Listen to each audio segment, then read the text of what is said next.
Alrighty, I think we're good. So we're watching Marjorie Taylor Greene leads first congressional DOGE hearing. I'm willing to bet there's a good amount of people that freak out. The lizard, no, not the Congress. So let's see. Interest owed on our debt, which grows bigger and bigger every year. In 2025, interest payments are projected to be $952 billion, which is more than our entire military budget. In 2026, it will be $1 trillion. And by 2035, $1.8 trillion. Over the next decade, total interest payments are projected to be $13.8 trillion. These interest payments don't serve a single American. They don't build a bridge, a road, provide disaster relief, or fund a single part of the behemoth. Dude, it's just like personal life, when you have a massive car loan, and you got to pay interest on your car, it kind of sucks the life out of you because you have to pay your interest. So the same thing is happening to us, and the government just kept spending more and more money. Behemoth that is the federal government. These interest payments pay our masters who own our debt, and the American people are in debt slavery to everyone who owns our debt. Our crippling national debt. And we didn't even decide where it goes, like as Elon just exposed with USAID, dude, they were funding the randomest shit. I don't know about you guys, but I never voted for that. And massively growing interest on our debt will destroy us. Not destroy one political party or the other, it will destroy all of us together. It drives inflation, making life unaffordable for Americans struggling to financially survive. It is crippling small businesses struggling to be successful. Our massively growing debt and interest are the chains and shackles harnessed to every American and their children and every generation to come.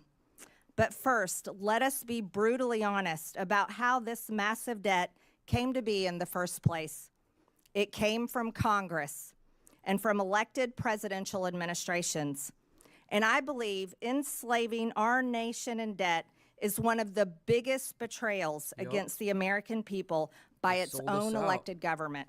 To look out the for American people's anger over this betrayal is what gave birth to the concept of DOGE, the Department of Government Efficiency.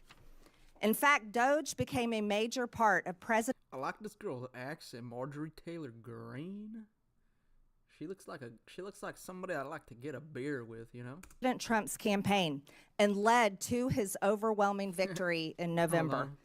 Every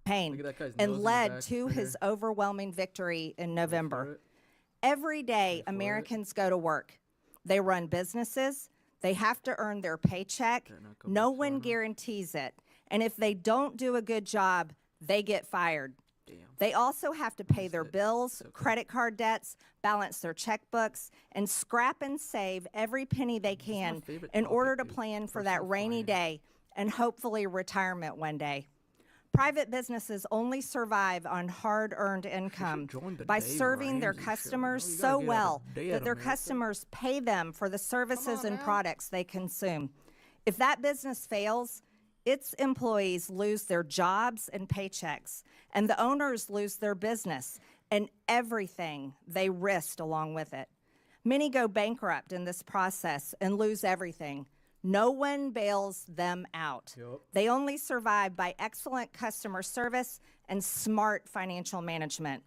This is the real world that most Americans live, work, and survive in every day. Speaking facts, this is the pursuit of happiness, and this is how you pursue the American dream. However, the federal government, government employees, and unelected bureaucrats do not live by the same rules as the great American people. Dude, they have no oversight until now. They would just spend on whatever they wanted.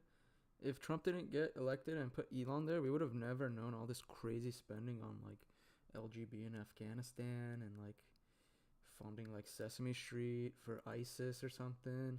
People and private businesses. The federal government's income is the American people's hard-earned tax dollars, their literal blood, sweat, and tears. and taxes are collected by law at gunpoint. Don't pay your taxes and you go to jail. The federal government does not have to provide excellent customer service to earn its income. It takes your money whether you like it or not. And federal employees receive their paycheck no matter what. Whether veterans receive their benefits or not, whether your mail shows up or not, and whether your tax dollars are used to help Americans in need or are sent to foreign Guys, Kanye is back on X going wild right now. Countries, for foreign people, for foreign causes. No matter how bad the federal government fails the American people, it still takes your money. Always. It still pays. Always. You have to pay no matter what. Anything the government does every year, you can make no excuse. You have to pay your taxes. They have the guns. They come after you. Its own federal employees. And it never, ever goes out of business. Never. There are no consequences for bad customer service, total failure, and for enslaving the American people against their will and the ever-growing and future all-consuming national debt. Hold on, I gotta see if Congress has a dismal approval rating that ranges between 12 and 20%. I don't blame Congress the American people one bit for their sentiment and disgust. The American people will be watching this committee and how we tackle one of the biggest problems of our time. While we are a committee made up of the opposite far-reaching corners of Congress, we were each elected to serve and represent the American people and how their hard-earned tax dollars are spent. We as Republicans and Democrats can still hold tightly to our beliefs, but we are going to have to let go of funding them in order to save our sinking ship. This is not a time for political theater and partisan attacks. The American people are watching. The legislative branch can't sit on the sidelines. In this subcommittee, we will fight the war on waste, shoulder to shoulder with President Trump, Elon Musk, and the DOGE team. This week, we turn our attention to improper payments by the federal government, including in Medicaid and Medicare. I'm looking forward to what we find out and how to solve this crisis. I now yield to the ranking member, Ms. Stansbury, for her opening statement. I want some new info, some breaking news. Is this an app? Ever since I was a G, I've been legit. It don't matter what they say, I'm timeless. All right. Well, good morning, everyone. Thank you, Madam Chair, and welcome to the very first subcommittee on government efficiency. As was said, this committee is tasked under the Oversight Committee with ensuring that the government and the vital services that it provides, from healthcare to national security, actually work for the American people. And this is certainly a topic that we have worked on for many, many years here in the Oversight Committee, in which I personally have worked on as a former civil servant who worked at the Office of Management and Budget. And in fact, for anyone who has ever worked on these issues, you know that there is ample ground for bipartisan work to make the government work better for the American people and to ensure that it operates in a more efficient manner. And in fact, all of us here on the Democratic side are ready to roll up our sleeves and to get to work. And just last week, I had the opportunity to sit down with the chairwoman and to discuss these very issues and opportunities to work across the aisle. And like the chairwoman who shared some of her background with me, I grew up in a working family. I grew up working for small mom and pop family businesses and understand the necessity of balancing the books, making sure we can deliver, and fiscal responsibility. And that's why today's hearing is focused on making sure that the federal government is doing what it's supposed to and digging into the more than $236 billion in improper payments that we see going out the door every single year. Are we going to get some of this money back this year for taxes, you know? Since they wasted so much, I think it's only right that we all get at least like $25,000 tax return gift. And we need to get to the bottom of that. And we need to make sure that we're putting into place rigorous oversight and controls to prevent fraud and abuse, and of course, to go after bad actors. And that is why myself and the Oversight Ranking Member Connolly and other Democratic members of the committee sent a set of bipartisan ideas that we'd like to work on together that would root out waste, fraud, and abuse and modernize and streamline how our agencies deliver vital programs for the American people. These are programs that are important for our seniors and our families and healthcare and the education system. And we need bipartisan solutions to get across the finish line. And we've been trying over the last several years to get these ideas out of this committee, but unfortunately, the committee's priorities have been elsewhere under the current majority. So I hope we can fix that this Congress. But we can't just sit here today and pretend like everything is normal and that this is just another hearing on government efficiency. I mean, all you have to do is look across this room and see that it is not a normal hearing.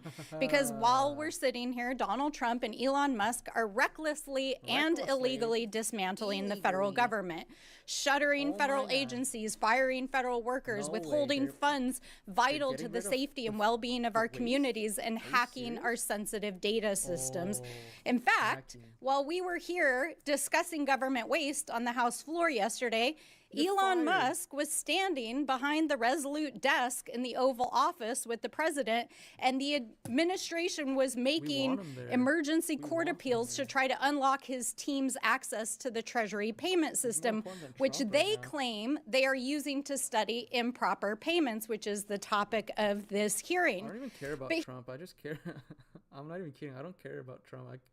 I care more about Trump, Elon auditing the IRS and the Pentagon and NASA for sure. NASA. Here's the thing. The Treasury payment system, which includes Social Security information and bank accounts for millions of Americans and data that's critical to national security and the operation of the U.S. government, and payments that go out the door annually equal to almost a fifth of the U.S. economy, is not where the payment decisions are made, because that happens inside the agencies that are currently being dismantled. And Dude, these people will like argue about everything besides the actual fraud and like waste that was found, right? I don't give a shit if Elon has clearance, dude. If you found fraud and these people aren't talking about fraud, that's weird to me. People who actually investigate waste, fraud, and abuse at these agencies are the inspector generals, who Donald Trump fired his first week in office in a midnight massacre. So we have to ask ourselves, what is really going on here? Why did Republicans block Elon Musk from appearing before this very committee last week? Why is the administration so eager to allow Elon Musk and his hackers to have access to proprietary and private information in the Treasury payment systems? Why are our colleagues across the aisle shielding them as they are clearly breaking the law? And why is the vice president trying to rewrite the U.S. Constitution by tweet and undermine the judiciary? She didn't even read what it said. She didn't even see what it said. So obviously, we're in the Oversight Committee, and we have a lot of questions, and so do the American people. Especially while our colleagues across the aisle are trying to scoop up the savings from the dismantling of these agencies to pay for the largest permanent tax break in American history for billionaires and the folks that they're helping on their side of the aisle. So let me close by saying this directly to Mr. Elon Musk. We are well aware that you are eager to engage with members of Congress on social media, but we're not here to play. If you have serious desire to engage in democracy and transparency, we welcome you to the Oversight Committee. Come and testify in front of the American people under oath, because we want to know what you're up to. So if you're interested in talking to us, then please join us here in the People's House in the House of Representatives. And with that, I yield back. The gentlelady yields. President Trump signed an executive order on his first day in office called Establishing and Implementing the President's Department of Government Efficiency. The EO simply renamed an office in the White House that was actually Under established by President Obama in 2014 called the U.S. Digital Service. That's right. I knew that. President Why didn't she Trump know that? Can have Elon Musk into his Oval Office anytime he likes. I now recognize the chairman of the Oversight Committee, Chairman James Comer. Well, thank you, Chairwoman Greene, for holding today's hearing to launch a war on waste. President Trump won an electoral landslide with a clear mandate from the American people to eliminate Washington waste and stop the theft of American tax dollars. And he is delivering on his promise. President Trump has empowered Elon Musk and DOGE to conduct a government-wide audit to identify solutions to curb waste. Dude, the government audits us all the time. What's wrong if they get audited once? And protect tax dollars. Once in a million years. That's exactly what the mission of this committee is supposed to be, and I'm glad that my colleagues on the other side of the aisle have found a newfound interest in waste, fraud, and abuse. With a staggering $37 trillion in national debt, we have no time to lose. A key place to start is improper payments. Yeah. Since 2003, the government has lost $2.7 trillion. How the hell do you lose $2.7 trillion? Dude, imagine splitting $2.7 trillion amongst like 350 million civilians here. $2.7 trillion hairs. Because of improper payments.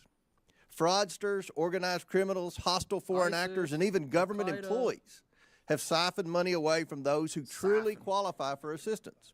For years, Republicans and Democrats on the Oversight Committee have condemned this waste.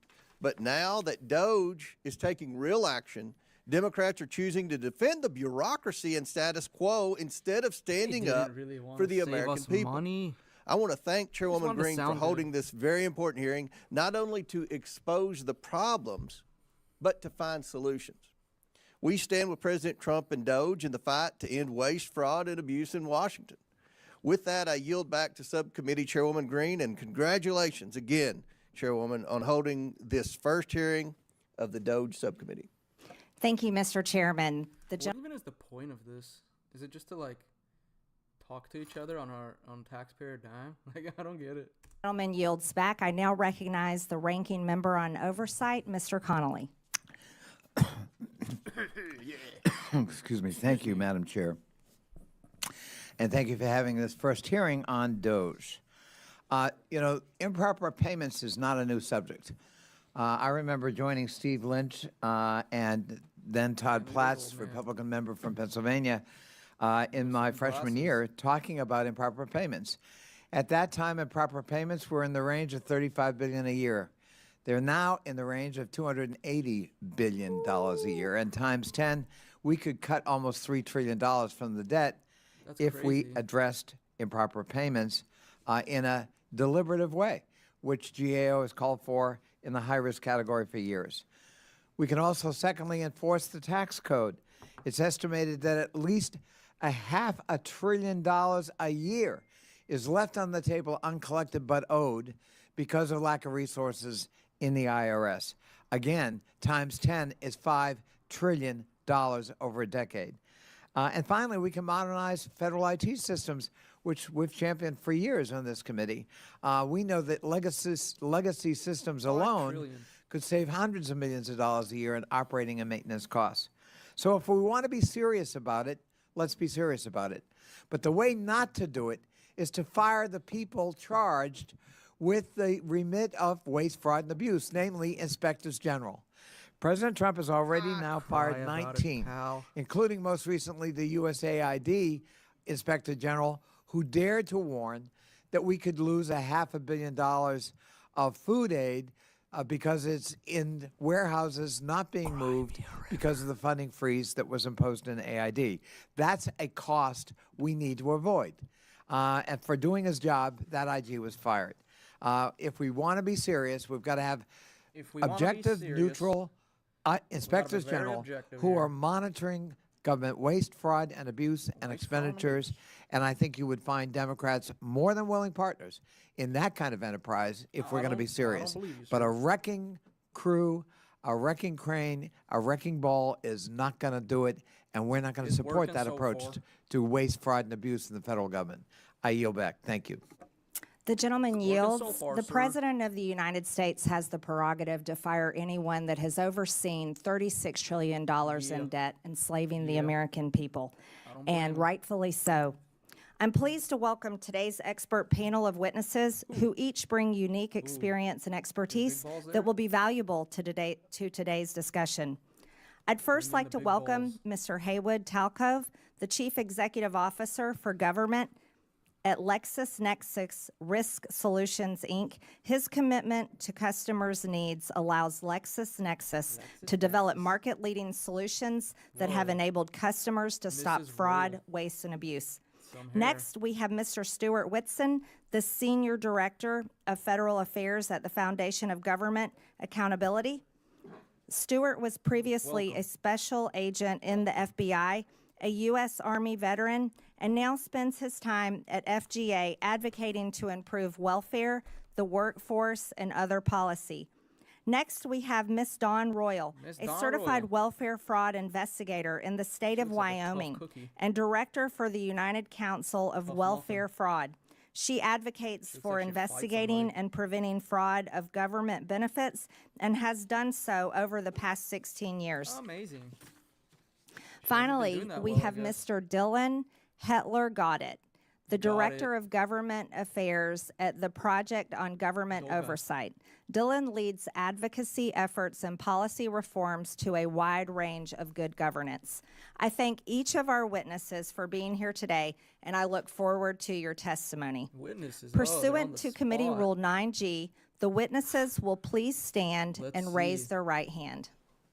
Pledge allegiance to the flag of the United States of America and to the republic. Do you solemnly swear or affirm that the testimony you are about to give is the truth, the whole truth, and nothing but the truth, so help you God? I do. Let the record show that the witnesses answered in the affirmative. Thank you. You may take a seat. You may take a seat. Thank you. We appreciate you being here today and look forward to your testimony. Let me remind the witnesses that we have read your written statement and it will appear in full in the hearing record. Please limit your oral statement to 5 minutes. As a reminder, please press the button on the microphone in front of you so that it is on and the members can hear you. When you begin to speak, the light in front of you will turn green. After 4 minutes, the light will turn yellow.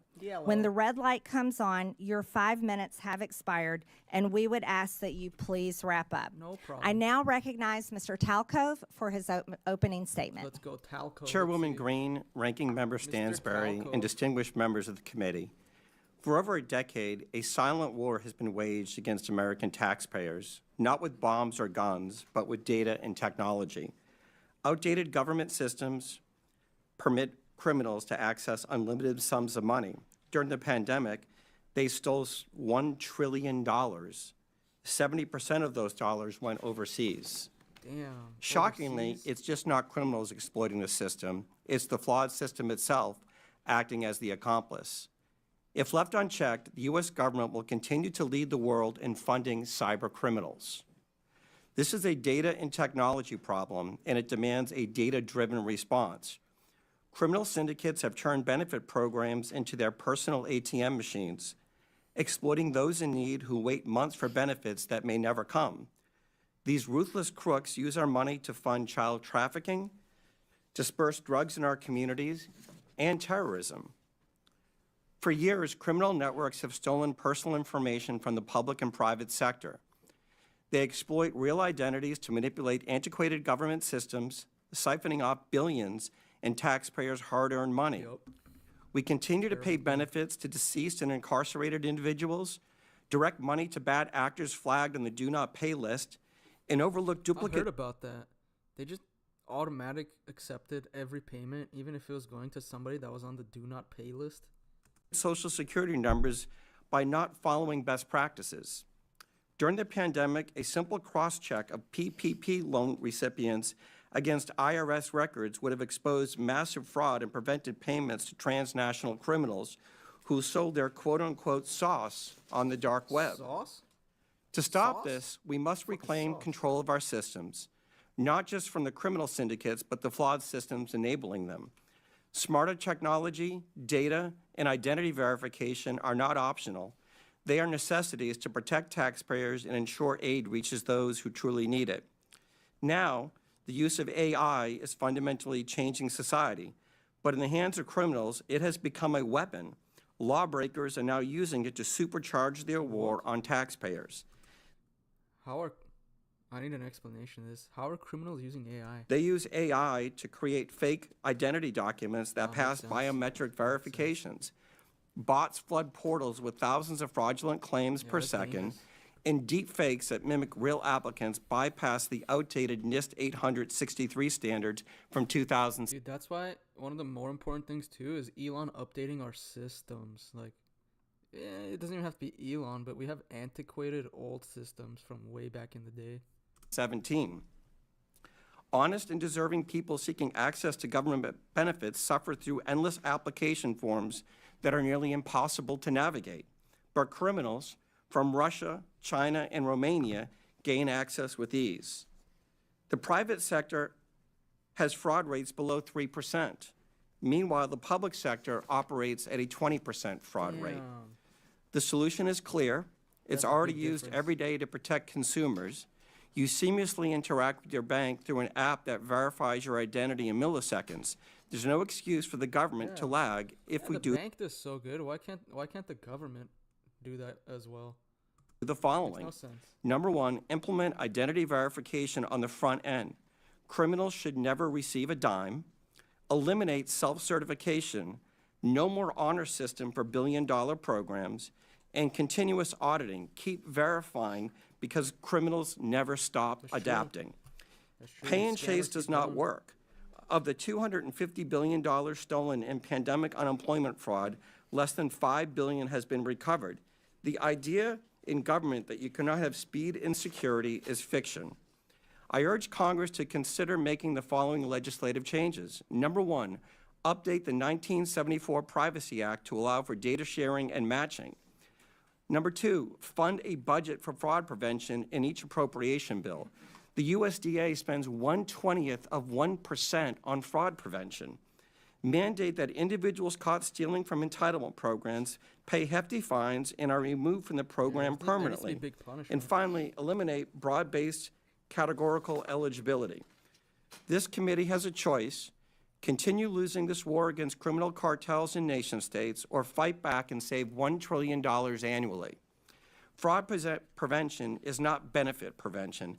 It's the key to ensuring that every dollar reaches those who truly need it. Hardworking Americans rely on these programs not just to survive, but to build better lives for their families.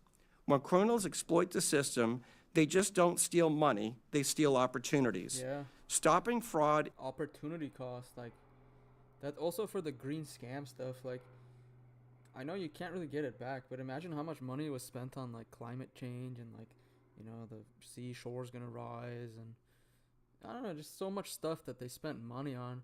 You can't get it back, but imagine the opportunity cost, like, where society could have been if for years all these things were being used to do good instead of some, like, fake shit elsewhere, fake shit here, take some to your homies, give some to your donors, you know, like, that's the part I always think about. I'm like, I go outside, I see, like, messed up roads. I'm like, dude, some LA official probably scammed the money out of this, and now we can't get a perfect road out here. It isn't about denying benefits, it's about protecting them. This crime has two victims. The first are the taxpayers, and the second are those seeking benefits. The fraudsters, cartels, and criminal syndicates are watching this hearing. I have a story too. When COVID happened, I had a friend, like, I used to be coworkers with her, and she was trying to sign up for unemployment, and she worked like a ton of jobs. She had like 3 jobs, always working, and somebody stole her identity like right at that time, and for the entire COVID, she couldn't have unemployment because she was trying to figure that out. And then by the time she got it, it was like, dude, COVID was already over. I'm sure of it. It's time to show them that America will not fund its own destruction. Thank you, and I look forward to your questions. Thank you, sir. We'll see how the grilling goes, but so Thank far, you, so Mr. good. Talkov. Mr. Talkov. I now recognize Ms. Royal for her opening statement. Asado. Good morning, Chairwoman Greene, Ranking Member Stansberry, and committee members. My name is Dawn Royal. I'm a certified welfare fraud investigator, two-term past president, and a current director of the United Council on Welfare Fraud. The United Council on Welfare Fraud is a national professional organization dedicated to protecting the integrity in our nation's public assistance programs. We are the only national organization singularly focused on the detection, prevention, and prosecution of welfare fraud. For too long, agency bureaucrats have pitted citizens' access to welfare programs against the integrity of those programs. Access versus integrity should never be an either-or dichotomy. We can all agree that access to public assistance is crucial. America's citizens should not be hungry or deprived of medical care because of their inability to pay. However, making sure vulnerable citizens have access to these welfare programs should not mean that we simply turn a blind eye to integrity. We do not pursue the prevention, detection, and prosecution of if we do not pursue the prevention, detection, and prosecution of fraud, taxpayers become the victims as the welfare programs become slush funds for anyone wanting to supplement their income with SNAP benefits, absolve themselves from the financial responsibility of medical bills, and using Medicaid to further taxpayer exploitation by taking advantage of cash assistance, energy assistance, child care, and other social welfare programs. One example of a welfare fraud is a case that I investigated that was criminally prosecuted last year. The applicant mother failed to disclose her children's father as well as his employment and income on multiple applications she submitted for Medicaid, SNAP, and low-income energy assistance. The co-defendant father worked a steady job, earning a six-figure salary, and provided an enviable lifestyle for his family, including vacations, luxury vehicles, snowmobiles, motorhomes, lavish gifts, including one from the wife to the husband, which was a $1,200 bottle of bourbon. Evidence we presented at trial included a candidate registration forms filed by the defendant father when he ran for town council and later mayor of the town where he declared he lived at the same address provided by his wife on her public assistance programs. This was a case of greed, but it emphasizes how easy it was for these criminals to make false statements on applications in order to receive benefits from multiple programs that they were never eligible for.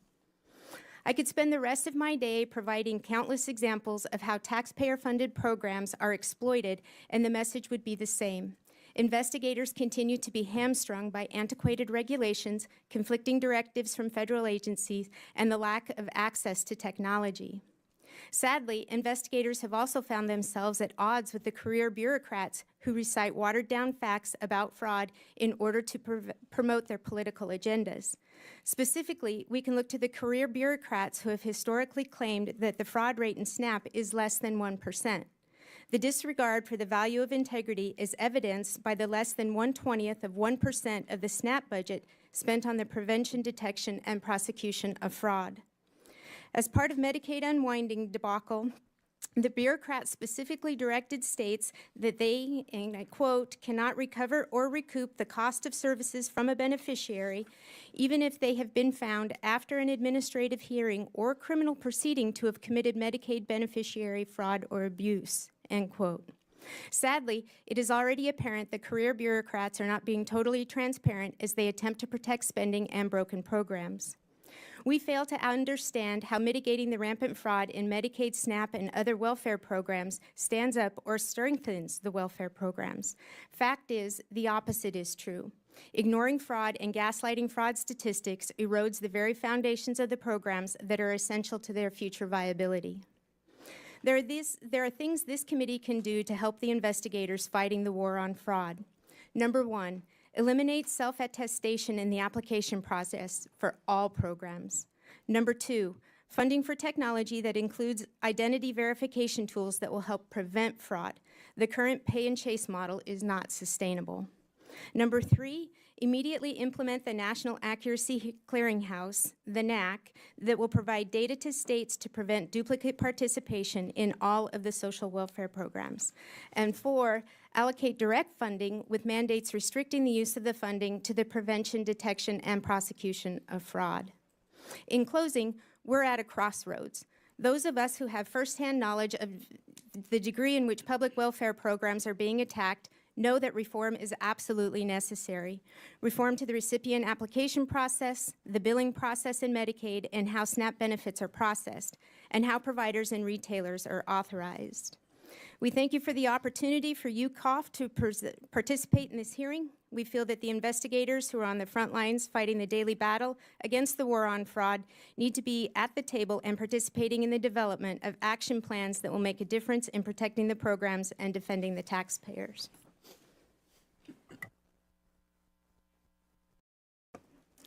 Thank you, Ms. Royal. I now recognize Mr. Whitson for his opening statement. Chairwoman Greene, Ranking Member Stansbury, members of the subcommittee, thank you for the opportunity to testify today. On the campaign trail, President Trump promised to take on the bloated bureaucracy in D.C., rebuild trust in the DOJ and the FBI, crack down on waste, fraud, and abuse, and restore common sense. And on day one, he started delivering on those promises with a wave of executive orders and the official launch of DOGE, which he, of course, tasked Elon Musk to lead. Already, DOGE efforts have brought to the public's attention countless examples of wasteful spending, including $59 million paid to luxury hotels in New York to house illegal immigrants, $1.5 million to advance DEI in Serbia's workplaces, $32,000 for a transgender comic book in Peru. The list goes on. But rather than applauding the work of DOGE, the left has launched a coordinated campaign to try to demonize Mr. Musk with the hope of shifting focus away from the disastrous waste, fraud, and abuse that occurred on Biden's watch. But guess what? It's not working. Because no matter what political party people hail from, the vast majority of Americans agree that $10 million worth of food funneled to Al-Qaeda was probably not the best use of taxpayer money. But there's another source, a key source of wasteful spending that DOGE and the subcommittee should set their sights on next, and that's Medicaid waste and fraud. While initially meant as a program for the truly needy, Medicaid is bloated into a massive welfare program for millions of able-bodied adults lured into the trap of government dependency. And as Medicaid has grown, so too has mismanagement. Today, more than $1 in $5 spent on Medicaid is improper. In Medicaid alone, fraud and mismanagement is on track to cost U.S. taxpayers, get this, more than $1 trillion over the next 10 years. When it comes to the problem of improper payments, the Medicaid program is the biggest culprit. And what I want to know is who's getting this? Like fraud? I don't know how to say. Like improper payments, or how are people improperly getting on? Is it illegals? Who is it? What is it? You know? Encompassing nearly 1/3 of all federal improper payments, and more than 80% of Medicaid improper payments are due to one thing: eligibility errors. If Congress wants to help President Trump address wasteful spending, then targeting eligibility errors in Medicaid should be one of your top priorities. Bottom line, to address this challenge, Congress can take 3 decisive actions. So first, Congress can strengthen the Medicaid program through legislative action. That would include repealing Biden's disastrous Medicaid streamlining rule, which ties the hands of states trying to remove ineligible enrollees. You can and should do this through reconciliation, and it will produce $164 billion in savings if you do. You can also strengthen verification requirements to ensure only eligible individuals receive benefits and ensure a nationwide NAC is implemented without delay. Second thing Congress can do is help President Trump's DOGE effort by ensuring that entrenched partisan bureaucrats don't stand in the way of reform. So Musk and his Why is this guy on his left wearing sunglasses? DOGE team have already found hundreds of billions of dollars funneled into wasteful, fraudulent, and flat-out insane projects. Right. But they've only scratched the surface. If this much fraud has been exposed in just a few weeks, imagine what else is buried under layers of red tape and government excuses. But guess what? All of these insane projects have one thing in common. They were all approved and funded by unelected bureaucrats. Yeah.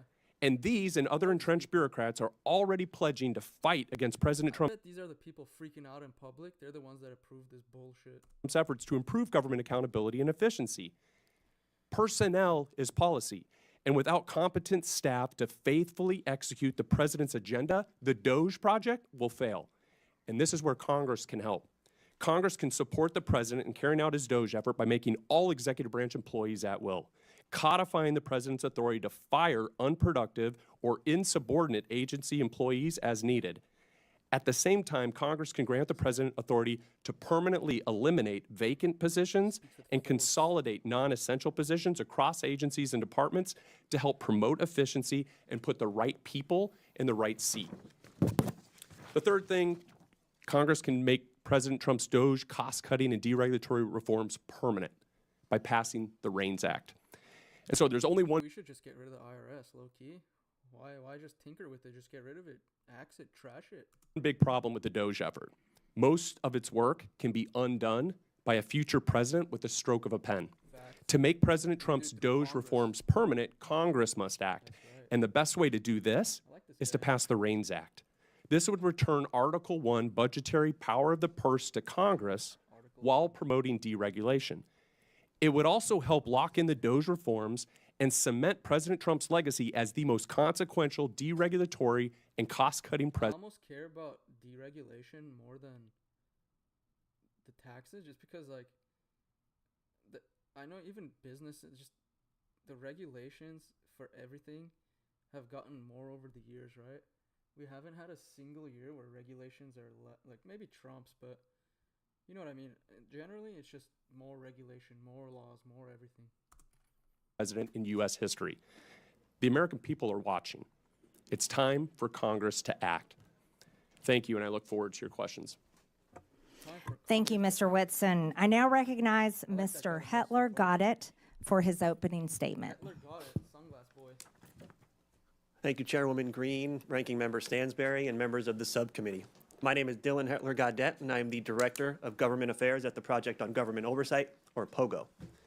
I appreciate the opportunity to be with you here today to talk about the critical issue of bringing more accountability and transparency to federal spending, including rooting out waste, fraud, and abuse. Since our founding in 1981, POGO has been focused on promoting more accountability and rooting out wasteful spending and promoting efficiency, especially at the Department of Defense. We have a long and well-established track record on these issues, and we take a back when it comes to promoting a better and more effective government, which necessarily includes a federal government that is a good and responsible steward of taxpayer dollars. Let's take a moment to pause here to talk a little bit about terms that we're going to hear a lot today and the difference between them. Waste is different from fraud. Fraud is different from abuse, and abuse is different from both. When we talk about improper payments, they are a subset of those other three categories. But that doesn't tell us the whole picture either. Sometimes improper payments are a function of bad record keeping. Sometimes they are a function of outdated information technology systems. Sometimes they come about through human error, and sometimes they come about through negligence. There are a variety of reasons why improper payments happen. I like that guy. Told you. It just simply is not the case that improper payments are only a function of bad people doing bad things with bad intent. That doesn't mean we shouldn't focus on trying to mitigate improper payments, and that certainly doesn't mean that the American people should not be concerned with how their tax dollars are used. The good news is that there are some time-tested solutions and tools to help mitigate these problems. For example, when we think about the independence of inspectors general, we're talking about a resource that is extraordinarily valuable to the American people. In fiscal year 2023 alone, inspectors general identified over $93 billion worth of potential savings to taxpayers. Whistleblowers are also an incredible resource to the American taxpayer. Through the IRS's whistleblower program alone, billions of dollars have been recouped from tax cheats since the inception of that program in 2007. Whistleblowers have also played an instrumental role in helping the Department of Justice pursue False Claims Act cases that have resulted in billions of dollars in reclaims settlement costs. It seems to me that if an administration were serious about wanting to root out waste, fraud, and abuse, they would support and resource whistleblowers and inspectors general. They would not demonize them, and they would certainly not fire them en masse in a unlawful midnight purge. There are other reforms we can think about too, reforms that are more technical, but just as important. Key statutes such as the Federal Funding Accountability and Transparency Act, the Data Act, and critical platforms like usaspending.gov were really important improvements and innovations when they came about, but they are in need of overhaul and reform. Currently, the status quo is that we have an extraordinarily hard time tracking federal dollars from end to end. This is due in large part to a broken chain of data collection, of reporting information, and the ability to monitor and track in real time what is happening with federal dollars. This informational black hole is where a lot of impropriety happens. It's where waste, fraud, and abuse live. And yes, this is where improper payments often happen. But more importantly, we also don't have a good, clear, and consistent way of understanding what is happening with tax dollars at the end point. What is the impact that we're having? What is the return on investment that we're having? We now have an annual budget of close to $7 trillion a year. We can't say with any degree of clarity and consistency what we're getting for all of that money. We have some more good news, though. There are bipartisan efforts, and there have been for years, to try and clean up this situation. We at POGO have Then why haven't they done anything, and it's taken Elon, who everyone is freaking out about, to actually do something? had the privilege and pleasure of working on some of those initiatives. We were a part of the Federal Taxpayers' Right to Know Act being passed into law just a couple of years ago, which created for the very first time a program inventory of all the programs in the federal government, and that would be available to the public. We have worked with a member of this very committee, the House Oversight and Accountability Committee, to introduce a piece of legislation that would bring more transparency to federal subaward reporting. We have supported and endorsed multiple pieces of legislation that take direct aim at the improper payment issue. We also have additional ideas that don't yet have congressional champions. One proposal is to clean up and modernize and standardize the award descriptions that are available in USA Spending to make them more useful and relevant. We have another proposal to harmonize the amount of data and information we collect between contract spending and non-contract spending. We stand ready, willing, and able to work with anybody who wants to work with us on these common sense solutions. Lastly, I want to put in a quick word for Congress. Yeah. And specifically, I want to The gentleman's time has expired. Apologies. Yes. I can't see the flashing light. That's okay. Thank you, Mr. Hetler. Got it. We appreciate your testimony. I now recognize myself for 5 minutes of questions. I'd like to thank our witnesses today for your testimonies and the suggestions that you have brought before this committee. I'd also like to thank Chairman Comer for this opportunity to chair the Historic Oversight Subcommittee on DOGE. Americans are shocked to learn that $2.7 trillion of their hard-earned tax dollars have been stolen. I just heard a lawsuit against Diddy and Jay-Z got dropped. I'm thinking maybe he paid. And also another Or thing wasted that's and improper. interesting in the news, there's a lot of new listings open in next to DC. I don't know if you can see this, but those are all new and coming soon. So everyone getting fired is listing their houses. For payments since 2003. You see, in the private sector, real quick, Argentina's president just rug pulled his official coin. Why do people keep buying these things? Companies can't continue. They can't continue to run if they keep employees that allow waste and abuse with their resources. But that has continued for decades here in the federal government. Mr. Talcove, do private sector companies have a lower rate of improper payments than the federal government? Yes, the fraud rate that the criminals are taking advantage of in the public sector is around 20%. In the private sector, it's around 3%. And it's really because the tools that are used in the private sector aren't used in the public sector. Front-end identity verification, self-certification, and then finally making sure that individuals are who they say they are. If we start using these tools, you will see the fraud rate go down dramatically, because for the most part, this fraud isn't taking place by real individuals. It's individuals whose identities have been stolen on the dark web. They use that information pretending I to know there's like people who use illegals. Like one person uses the same social security, like 10 people use the same social security. be somebody else. And because of the antiquated systems, processes, and technologies in place in government programs, they're able to steal at scale. Right. So, Mr. Talcove, we would say that private companies that pretty much have to exist on a 20% profit rate, they're not allowed. They can't continue to be successful if they were to allow their customers' data to be stolen like that and used by criminals. However, the federal government, who why hasn't this ever been brought up before this? Like before this, everybody was okay with the status quo. No one ever questioned anything. can continue printing checks and Makes you wonder, maybe they got a cut out of all this. continue in operation, never fixes its problems because it can't be forced to go out of business. Would you agree with that? Yes or no? Yes. One of the things I noticed during COVID was the criminals learned that government was the mark because it never runs out of money. And they focus on it at scale, and then the likelihood of getting caught is virtually zero. I think it's outrageous for Americans to know that their identity can be stolen and then used for child trafficking, drug trafficking, and terrorism, like you stated in your opening statement. Ms. Royal, your testimony states that many programs operate under essentially an honor system in which applicants need not verify their identity, income, residency, or other key eligibility factors. You call this a trust everyone instead of a trust by verify approach. Does this mean the federal government in some states are giving out billions of dollars to individuals without verifying who they are or whether they meet program eligibility requirements? Yes, ma'am, that's correct. All right, check this out. This is random. San Francisco Sheriff's Office.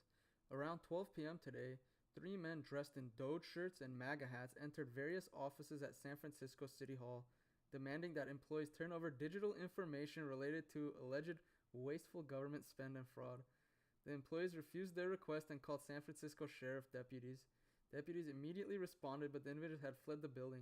The incident is currently under investigation. SFSO is reviewing surveillance and using other investigative tools to pursue leads. We do not believe the individual requesting access to city files were representatives of DOGE. That's outrageous. Do states have enough incentive to prevent fraud and to recover improper payments? No, and in fact, states are hesitant to spend their state dollars to protect federal dollars. Would greater investment in program integrity efforts yield a positive return for taxpayers? Yes, it could easily be self-funding. Amazing. Mr. Whitson, your testimony states that both the Biden and Obama administrations issued rules and guidance that made it harder for states to verify eligibility for Medicaid. You say that repealing Biden's Medicaid streamlining rule would save $164 billion over 10 years because the rule restricts eligibility verification that states can perform. Can you explain why this rule is so costly? Yeah, so the rule does a number of things, but for instance, it prohibits states from verifying eligibility more than once a year. So for non-disabled folks to just go in and look and say, hey, are you still eligible for the program? It says you are forbidden from doing that any more often than once a year. And so obviously people's lives change, and so they may become ineligible. And so it's just Why would that even be a rule? designed to keep them on the program. Another thing, it prohibits in-person or phone interviews to verify their identity. So people apply for it, and then the person on the other end says, well, I just want to call and make sure this is a real person, not someone in another country or whatever. The rule prohibits that. And so there's a number of other provisions. It also opens a lengthy reconsideration periods, and this is where illegal immigrants are able to obtain the benefits. And so basically it says once you get these benefits, you can't interfere with it for a 90-day period or longer. And so there's a number of horrible things. But.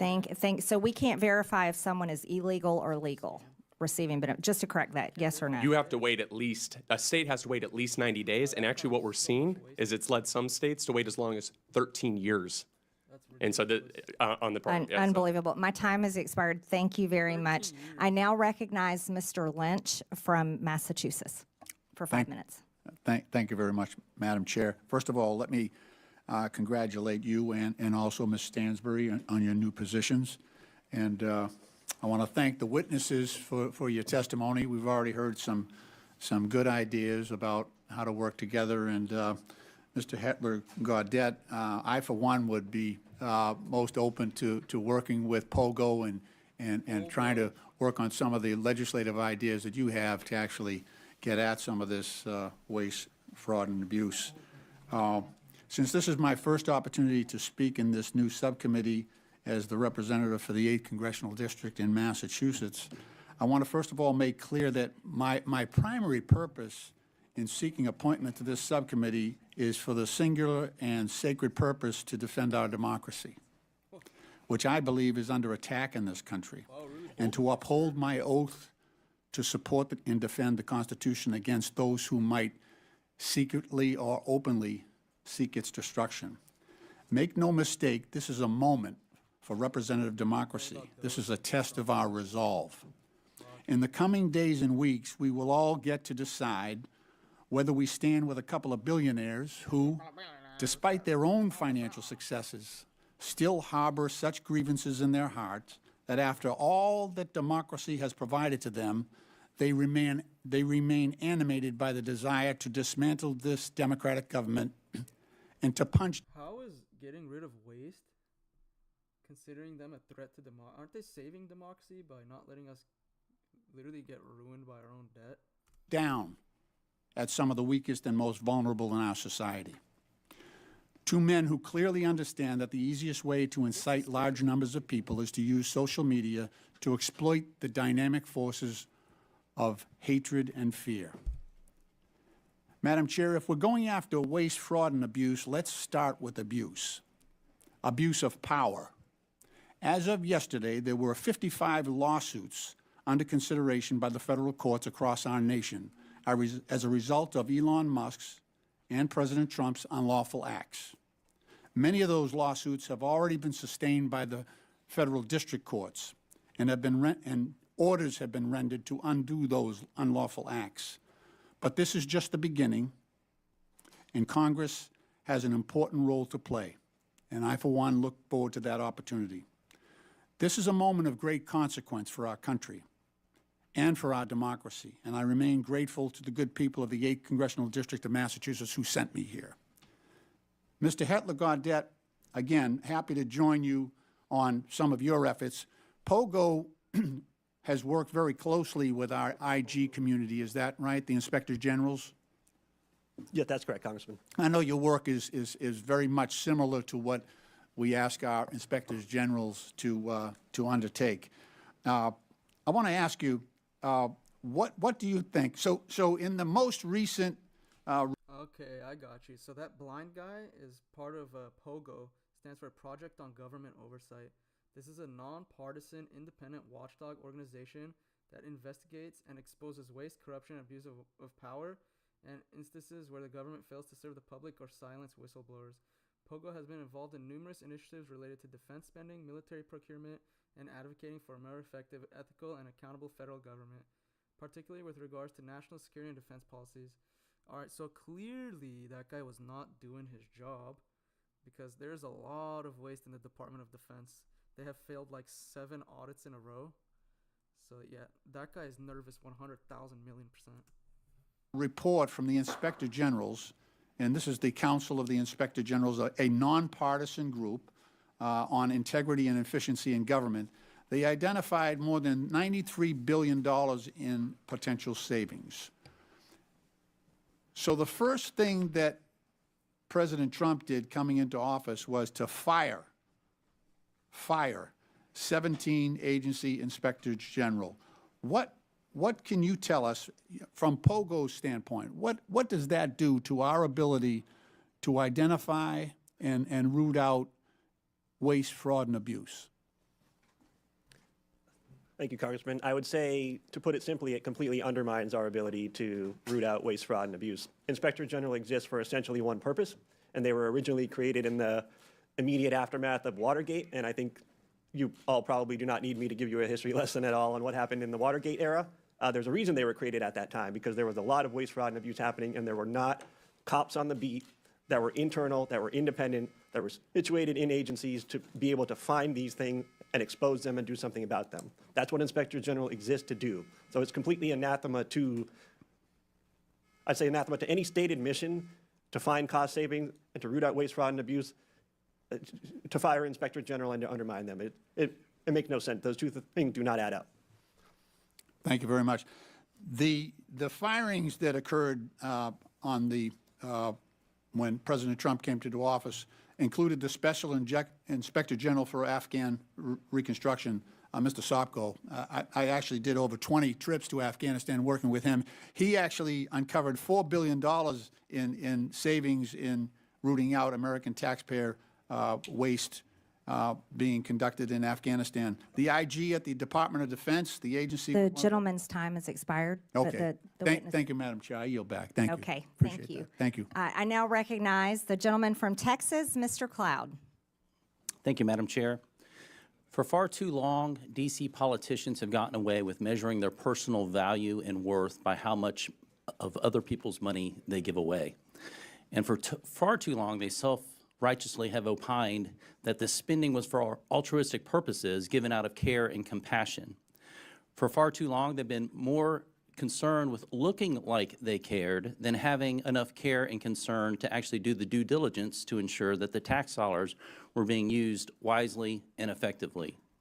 And for far too long, those of us who've worked to uncover waste, fraud, and abuse have had to deal with what amounts to an unconstitutional fourth branch of permanent bureaucracy that has too often worked to ignore, obfuscate, delay, and frustrate our efforts to bring transparency and oversight.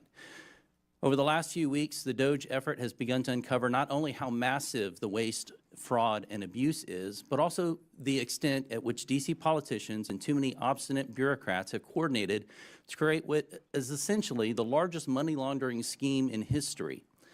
And while Americans have been working to make ends meet, they have been using taxpayer dollars to fund unnecessary, egregious, and even evil things here at home and around the world. Thankfully, in DOGE, we have a president bringing the leadership needed and a focused effort, along with the talent, technology, tools, and transparency to this waste, fraud, and abuse. And to those who would stand opposed to this effort, I would just point out, while it's understandable to find waste, fraud, and abuse that has grown and metastasized in this government even over decades, certainly accelerated over the last few years, to continue to protect it is corruption. I want to thank the chair for beginning this war on waste on this side of Pennsylvania Avenue and bringing together this committee. This effort is so important as we work to relieve the American people of this burden of waste, fraud, and abuse. Mr. Talco, you mentioned in your written statement. It's like, it feels crazy, but within the past hour and 3 minutes, I've heard the same words so many times. Waste, corruption, and abuse. Waste, corruption, and abuse. Waste, corruption, and abuse. Statement and talked about it in your statement at the beginning that this waste, fraud, and abuse is a national security threat. And certainly one of the challenges facing us that is a national security threat is our fiscal situation. And so we have got to find ways to find savings to the American people in order to bring confidence to the bond markets, to put our country on a fiscal footing, and to reverse the curse, so to speak, that we are placing. We don't have to clear everything. Let's just go the right direction for once. On our children and our grandchildren. You mentioned a couple threats, though. You mentioned internal threats. You said that these cases involve government employees, individuals entrusted with administering benefits who, instead of using their positions to approve fraudulent claims, override security controls, or even sell sensitive claimant information for profit. Now, this is not every federal employee for sure, but within the context of people who are trying to give their best effort, we have an internal threat. But you also mentioned transnational fraud rings, terrorist organizations, nation states, North Korea, nuclear weapons programs funded by our tax dollars, China, Nigeria, Iran, Romania, Russia, not our friends necessarily that are being funded by taxpayer dollars. Could you give us some examples of how this is happening? God, yeah. So when you think about what happened during the pandemic, $1 trillion was stolen. 70% of that money went overseas. And I can give you some examples. In a western state, they had more people applying for unemployment insurance benefits than they had individuals over 18. The people that were stealing the money from Romania were using it to facilitate other fraud schemes that include fentanyl, that include doing things to impact our democracy. On the insider threat, right, the first thing you have to say, and my dad was a public servant, is 99% of people that work in the public sector are honest, hardworking individuals. But there are some. I don't even know anybody who works in the federal government, to be honest.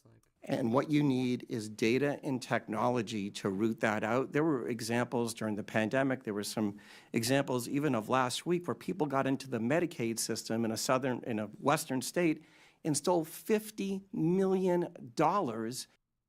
What the fudge did this guy just say? Somebody stole $50 million from Medicaid last month? In less than 4 months. So you have to have these controls in place, right? These aren't individuals stealing, Mr. Cloud. These are organized criminal groups, both domestic and transnational. That, as you mentioned, taxpayers are being forced to fund the demise of our own country. Mr. Whitson, I wanted to ask you, because there's a lot of talk about reconciliation right now. You mentioned Medicaid and what could be done to bring a pretty substantial amount of savings, and this is without affecting those who truly need Medicaid and for what the purpose of the program was extended for. Now, The gentleman's time has expired. Hopefully- Does the witness want to answer the question? No, only to quickly. say that, yes, there's a tremendous amount of savings that can be found from the streamlining rule, but also work requirements in the program is another big area that can be done in reconciliation, and that's could save a significant amount as well, $241 billion in federal spending over 10 years. thank you. Thank you. Thank you, Madam Chair. You're welcome. I now recognize the gentleman from California, Mr. Garcia. Well, thank you. Thank you to all of our witnesses for being here. And I want to just start off by making something clear. I think we're all here to fight against the lies, the corruptions, and the attacks on our social safety net. Now, we should in no way be cooperating with House Republicans who want to shut down the Department of Education. This guy doesn't want to cooperate. This guy's a psycho. I'm pretty sure he got censured. And destroy Medicare and Medicaid. And we should not stand by as the richest man on the planet. That guy just said someone stole $50 million, and this guy's just concerned that they're going to ruin Medicaid. It's like, dude, they're trying to find the fraud so us people can benefit from it instead of these criminal organizations. I bet this guy gets a cut. Gives himself and his companies huge tax cuts while the American people get absolutely nothing. Now, I find... Mind you, have we got a tax cut any previous year before Trump? I didn't think so. I find it ironic, of course, that our chairwoman, Congresswoman Greene, is in charge of running this committee. Now, in the last Congress, Chairwoman Greene literally showed a dick pic in our oversight congressional hearing. So I thought I'd bring one as well. What? Now, this, of course, we know is President Elon Musk. He's also the world's richest man. What's wrong with this He was guy, the dude? biggest political donor in the jealous. last election. He has billions of dollars in conflicts of interest, and we know that he is leading a power grab, also abided by and encouraged by Donald Trump and, of course, the chairwoman, Congresswoman Greene. But I also want to run through what DOGE actually is going to do. It's a demolition plan that's going to run through our government. DOGE is trying to abolish the Department of Education.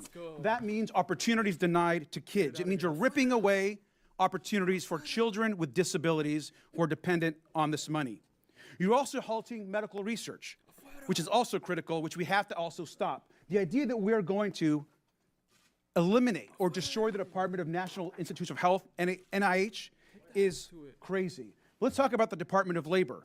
We're talking about protections for working people across this country, where people can actually complain about abuses their companies are making against them and their coworkers. Workers are now puts more time into his little posters than taking care of the people he's supposed to represent. going to be in danger. And let's A+ poster skills. also talk about the Consumer Financial Protection Bureau, another huge issue for us. Think about the scammers and fraudsters that will be empowered across this country because Elon Musk wants, essentially, these companies have more power over consumers and over people across this country.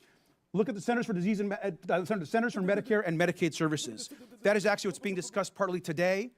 Healthcare, we're talking about being denied to millions of poor people, working class people across this country. And now, of course, they're on to their largest target, the U.S. Social Security Administration.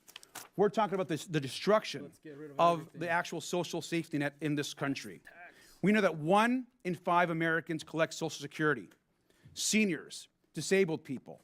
This entire plan is about hurting the American social safety net and destroying our institutions. And it's important that we actually call out what is happening at this subcommittee. This is not about working with the richest man on the planet. This is actually about empowering. This committee wants to empower the richest person in the world to hurt people so they can take all of this money that they so-called want to save and then give it to themselves, their companies, and their billionaire friends. That is the attack that is happening in this committee and across this country, and it's important that we call it out. We also know, of course, that Elon Musk is sending his unqualified DOGE staff to carry out this agenda across all these agencies. And in some cases, actually teenage staffers. No accountability, no experience, and problematic records. They're trying to rob you, and they're probably a minor. Thank you, and I yield back. That was corny and fucking weird.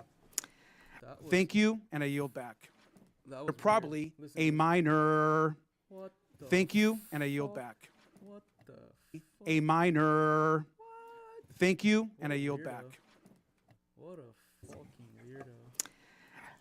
The gentleman yields, and I now recognize the gentleman from. One more time. Thank you, and I yield back. And they're probably a minor. Thank you, and I yield back. Is he wearing bell bottoms too? The gentleman yields, and I now recognize the gentleman from South Carolina, Mr. Timmons, for 5 minutes. Thank you, Madam Chair. I find it sad that my colleagues across the aisle can't take this seriously. We have $36 trillion in debt. We run an annual almost $2 trillion deficit. When I got elected 6 years ago, we had $21 trillion in debt. So in 6 years, we've added over $15 trillion to the debt. And guess what? President Trump ran on fixing this problem. President Trump told the American people he would right the ship financially, and he said during the campaign that Elon Musk was going to be the person to lead this charge. The man that has turned business after business around. He's the richest man on the planet because he succeeds at his endeavors, and that's why President Trump has appointed him the head of this effort.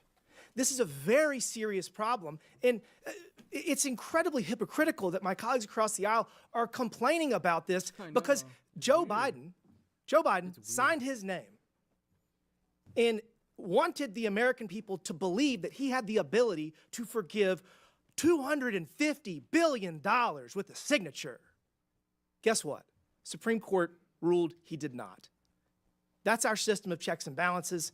The president, Biden, he clearly was experiencing cognitive decline. He didn't even have the ability to be charged with a crime as determined by his own Department of Justice. But he signs his name and he thinks it gives $250 billion away, redistributes taxpayer dollars. It's just crazy that we can't come together to address the greatest national security threat facing this country, our debt. Now to the task at hand, Medicaid fraud. Mr. Talcove, if we implement enhanced identity verification and enhanced income verification, what will happen? How much money will we save? You'll save hundreds of billions of dollars. Identity verification, elimination of self-certification, and monitoring beneficiaries will prevent these transnational criminal groups from accessing those systems at scale so legitimate people who need the benefits can get them at a timely. It is like these people complain that Trump's trying to destroy the systems, but these people are literally telling you the amount of fraud that's in these systems. Trump and DOGE are trying to go in and find this fraud so the money could be more effectively used for regular day citizens, and people just keep freaking out. Fashion. So we're going to get actual benefits to people, to American citizens that are in need faster, because if you do it electronically through web-based, like they did in Missouri, where the pilot program saved almost 20% of Medicaid dollars. So all we have to do is adopt what has already been proven in Missouri, and we'll save 20%.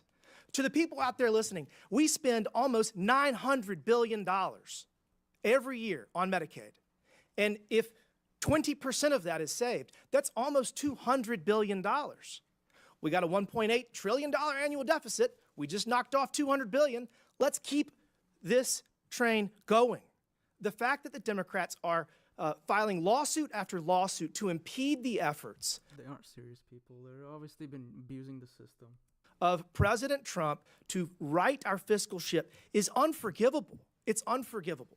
Mr. Talkov, you talked about pandemic fraud. I have a bill that would cause the IRS to share data with the Small Business Administration and the FBI and the Department of Justice that would show that you were ineligible for PPP loans, and you got them. So I think that would save probably $100 billion. Do you think that we should go back and take money away from people that fraudulently got COVID money? Yes, please. During the pandemic, the PPP program was a virtual buffet for fraudsters, and it was because of that 1974 Privacy Act where people were making advertisements on YouTube and like TikTok on how to abuse the system. data sharing and matching is virtually impossible. Congress needs to change that. But we can do it retroactively. We can do it retroactively. We can find the people that stole this money, hold them accountable, probably get some of the money back. So I already have that bill filed. That bill, I think, would probably get $100 billion. So now we got enhanced identity verification, enhanced income verification that has been proven in Missouri. It does work. So I'm working on that bill. We're going to drop it soon. That's $200 billion. There's a competition in Congress. I think we should have a competition on this committee. I got $300 billion in savings proposed. We got to all pull our weight because we have such a massive problem right now. But I would just ask my colleagues across the aisle to get out of the way if you don't want to help. If you don't want to help right the fiscal ship in this country, get out of the way. Stop filing lawsuit after lawsuit. We do not have the financial ability to continue down this path, and we're going to save this country with or without you. You can kick and scream all the way, or you can get out of the way. I prefer the former. Thank you, Madam Chair. The gentleman yields. I now recognize the gentleman from Texas, Mr. Kassar. This subcommittee is supposedly about looking into waste, fraud, and abuse. So I'd like to start talking about independent inspector generals who are supposed to be looking into waste, fraud, and abuse. Mr. Talkov, do you know how many inspector generals at agencies that were investigating Elon Musk's companies have been fired by the Trump-Musk administration? No. It is 5. Ms. Royal, the Inspector General of the Department of Labor had 17 open investigations into Tesla and SpaceX. Do you know what the Trump-Musk administration did to that Inspector General? No. They fired him. And I think y'all know. Mr. Whitson, the Inspector General of the Department of Transportation was investigating Tesla. Do you know what the Trump-Musk administration did to that Inspector General? No. They were fired. The Department of Defense's Inspector General was looking into SpaceX.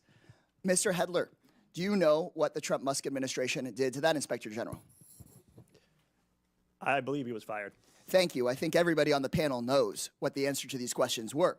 The U.S. Department of Agriculture Inspector General was investigating Musk's Neuralink. Mr. Talkov, now I'll ask you again under oath, do you know what Mr. Trump did to that Inspector General that was looking into one of Musk's companies? No. He was fired. The Inspector General at the EPA was repeatedly taking on Tesla. Mr. Hedler, since it seems that you're answering the questions that everyone knows the answer to, do you know what the Trump-Musk administration did to that Inspector General? I believe he was also fired. Also fired. At least 5 inspector generals that were looking into Elon Musk's companies were fired by the Trump-Musk administration. These inspector generals who are independent, protected by law, they are the people that find the waste, fraud, and abuse and found many of the cases of waste, fraud, and abuse that have been brought up today, fired because they were looking into Elon Musk. At the NLRB, the National Labor Relations Board, which is supposed to protect workers from getting their unions busted by folks like Elon Musk, made functionally broken by the so-called Department of Government Efficiency that really is the Department of Government Efficiency for Elon Musk, not for you. They are trying to shut down the Department of Education, the Department of Labor. You know what Elon Musk doesn't seem to be looking into? His own contracts. Again, I'll ask you, Mr. Talcove, do you know how much money a day Mr. Musk will receive from the federal government for his contracts? No. The answer is $8 million a day. Just last year, Elon Musk was promised $3 billion from close to 100 contracts with the federal government. Ms. Royal, do you know how much the average person in this country who survives on Social Security, one of our seniors who's worked their entire life, about how much they have to survive on a day? I do not. $65 a day. We're not looking into Elon Musk's $8 million a day. This subcommittee, chaired by Marjorie Taylor Greene and the House Republicans, is looking into your grandmother's $65 a day. Let me be clear. I think we would all support taxpayer savings, look into money we might needlessly send to billionaires and big corporations, find taxpayer savings, and send it back to your hardworking family. But instead, what House Republicans and the Trump-Musk administration want to do is they want to look into your kids' lunch money, your kids' teacher's salary, into your grandparents' Social Security. They want to take that money and give it out in billionaire tax cuts, and they're talking about that in committee tomorrow. In Budget Committee tomorrow, they just released their plan. So let me be clear.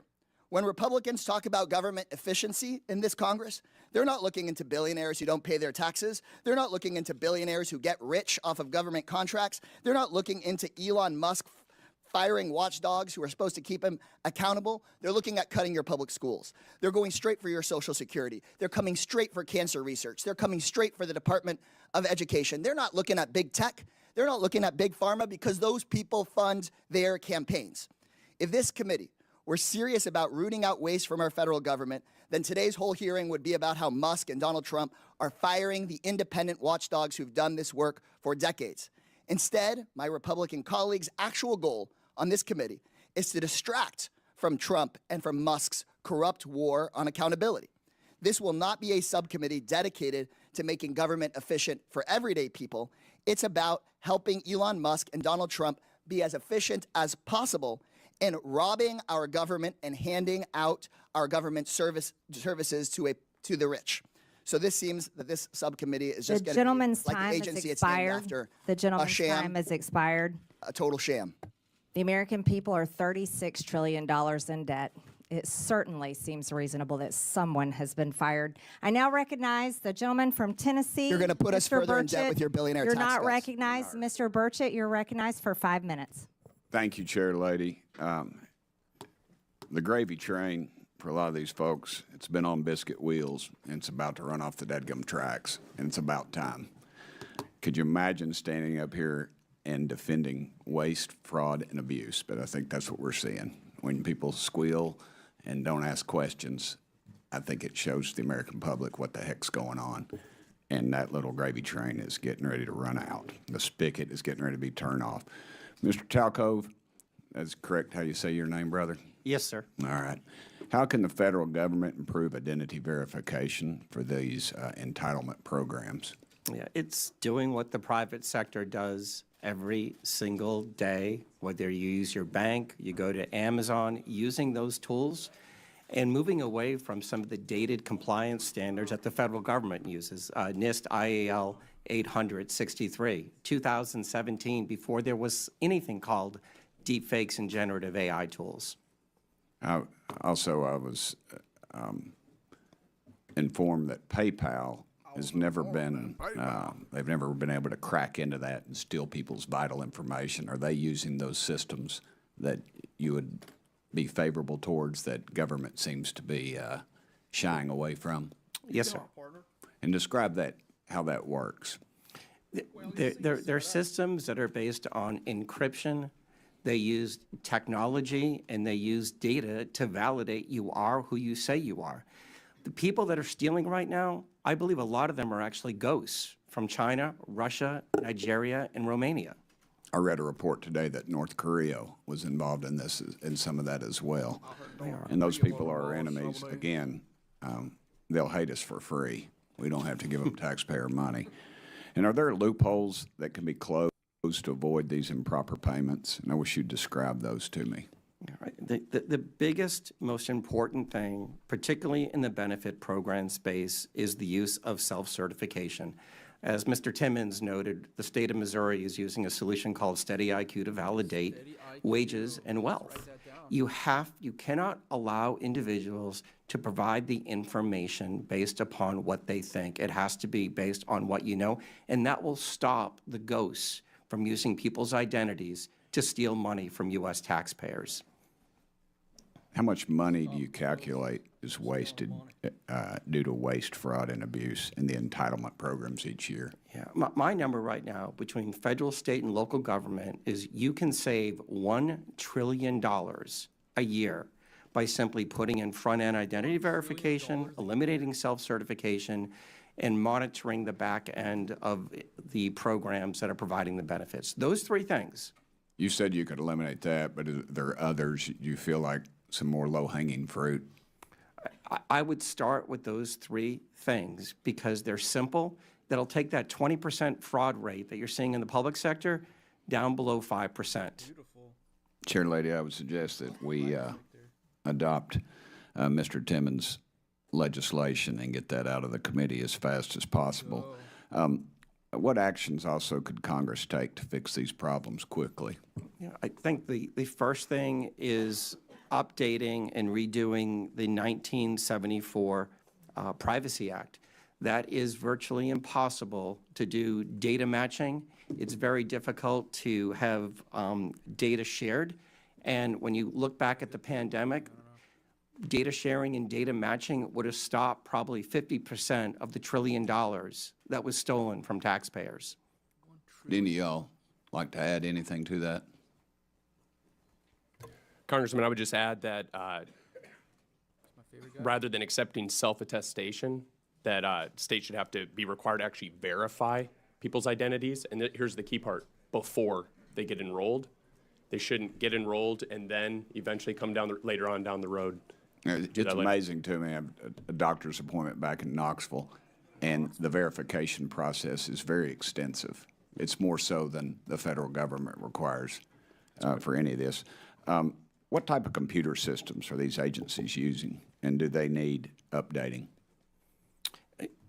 They're using very dated technology, but they're also burdened. I look at the USDA, 6.2 million words in a 10,000-page document that shows how to implement the rules of the program.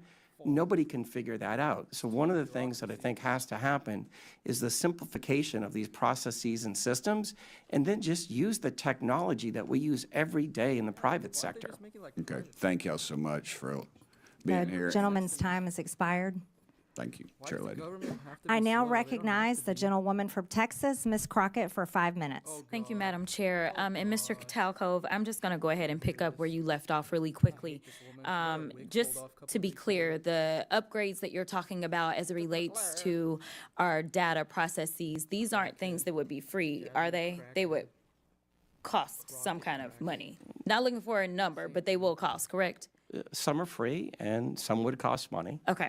All right. So I just want to leave it there because we've had a number of these hearings. So I do want to be clear, before the Trump administration came in, this committee did exist in the form of the Oversight Committee, and our task is to root out waste, fraud, and abuse. In that vein, we had a number of hearings, at least last term. I can't speak for any other term as I'm only in my sophomore term, and we dealt with improper payments. And interestingly enough, our chairwoman, who is so passionate about this today, she missed every single one of those improper payment hearings. But just to be clear, I was there, so I don't want anyone to believe that Democrats just come to work and don't plan to do work. In fact, I'm trying to figure out exactly what it is that the Republicans believe our job is, because right now they have relinquished their constitutional duties over to an unelected bureaucrat, someone who no one went out to vote for. And absolutely, he is occupying the Oval Office, as we saw yesterday. And that is a first for me, to see someone occupying the Oval Office who's never actually been elected to the Oval Office and actually answering more questions than the person that allegedly got elected. But for whatever reason, this is the first time we're having a DOGE subcommittee hearing, and that guy's not here. Instead, we have y'all. So I do want to thank you for coming. But I will say this. It's also interesting to me that in the first few days of DOGE existing, we know that they are trying to get rid of the Department of Education, USAID, Consumer Financial Protection Bureau. They're laying off FAA workers. They are going after the FDA, the CDC, the HHS, the FBI agents, and they're talking about getting rid of FEMA. And they brought y'all in. And I am going to say that I actually was shocked that there was only one person that seemed like he was an overt Trumper as you laid out your opening remarks, because I anticipated that at least one of y'all would say, yes, what Elon is doing is exactly what we would prescribe, but instead, but this one is just, I will applaud you because you actually were focused. You talked about what the American people are looking for us to do. You know? We've actually consistently on this side of the aisle promoted this idea of making investments into technology so that we can do things such as say, look at the Department of Defense. The Department of Defense that takes up approximately 50% of our discretionary income. Or our discretionary spending, approximately 50% goes to Department of Defense. Department of Defense has not been able to pass an audit in the last 6 audits, and we're not talking about pennies. I understand that we want everything to be perfect, and if we could get all waste, fraud, and abuse out, that would be fantastic. But let me talk about the big numbers. The big numbers are on that side. When we look at, say, our entire workforce, our federal workforce, as we're trying to somehow fire all of them, they don't even make up a total of 5%. It's even less than that when we look at our budget. But let's talk about defense. Our fraud doesn't that matter just happens to be the DOG's same fraud side of the is ledger bigger, right? that Mr. Musk gets the So just vast don't look majority at of us. his money from. In fact, at the same time that they were unlawfully, and we will stay in court, because on this side, we believe in law and order. We believe in, I mean, a number of us are actually lawyers, but nevertheless, we understand the Constitution. We believe in that as well. And so there's things such as, impoundment, right? Because as Mr. Whitson said, he said we need to return the power of the purse to Congress. It never left. According to the Constitution, that's where it's at. Now, I know that people are confused right now because for whatever reason, we had a guy that went in, and you talk about people invading our data. Listen, people said that they were upset about TikTok, but I'm upset about the guy that runs Twitter, who for sure is doing nefarious things, because I don't understand if you are trying to conduct audits and figure out where the waste, fraud, and abuse is. I don't know why you would go to some tech guy. In fact, it was only techies that were sitting there at inauguration. We didn't have auditors. I would welcome auditors to come in and do forensic audits. In fact, he sat there in the Oval Office yesterday and he admitted that he was lying and he was using his propaganda machine to do it when he said that we sent millions of dollars to Gaza for condoms. That was a lie. So let me tell you something. The gentlelady's time has expired. The gentlelady's time has expired. And rein in this rogue actor known The gentlelady's time has expired. I now recognize the gentleman from Missouri, Mr. Burleson. Thank you, Madam Chair. I just want to speak frankly at first to the American people. We're nearing $37 trillion in national debt. What does that mean? That means that each and every U.S. taxpayer owes over $323,000. Okay? What does that mean? That means when the EPIC, which is the Economic Policy Innovation Center, says we have 18 trillion left. That's it. 18 trillion left to take out. And we're spending $2 trillion in debt every year. Folks, we're at the precipice of a debt, like a debt cycle. We are literally. I have an idea.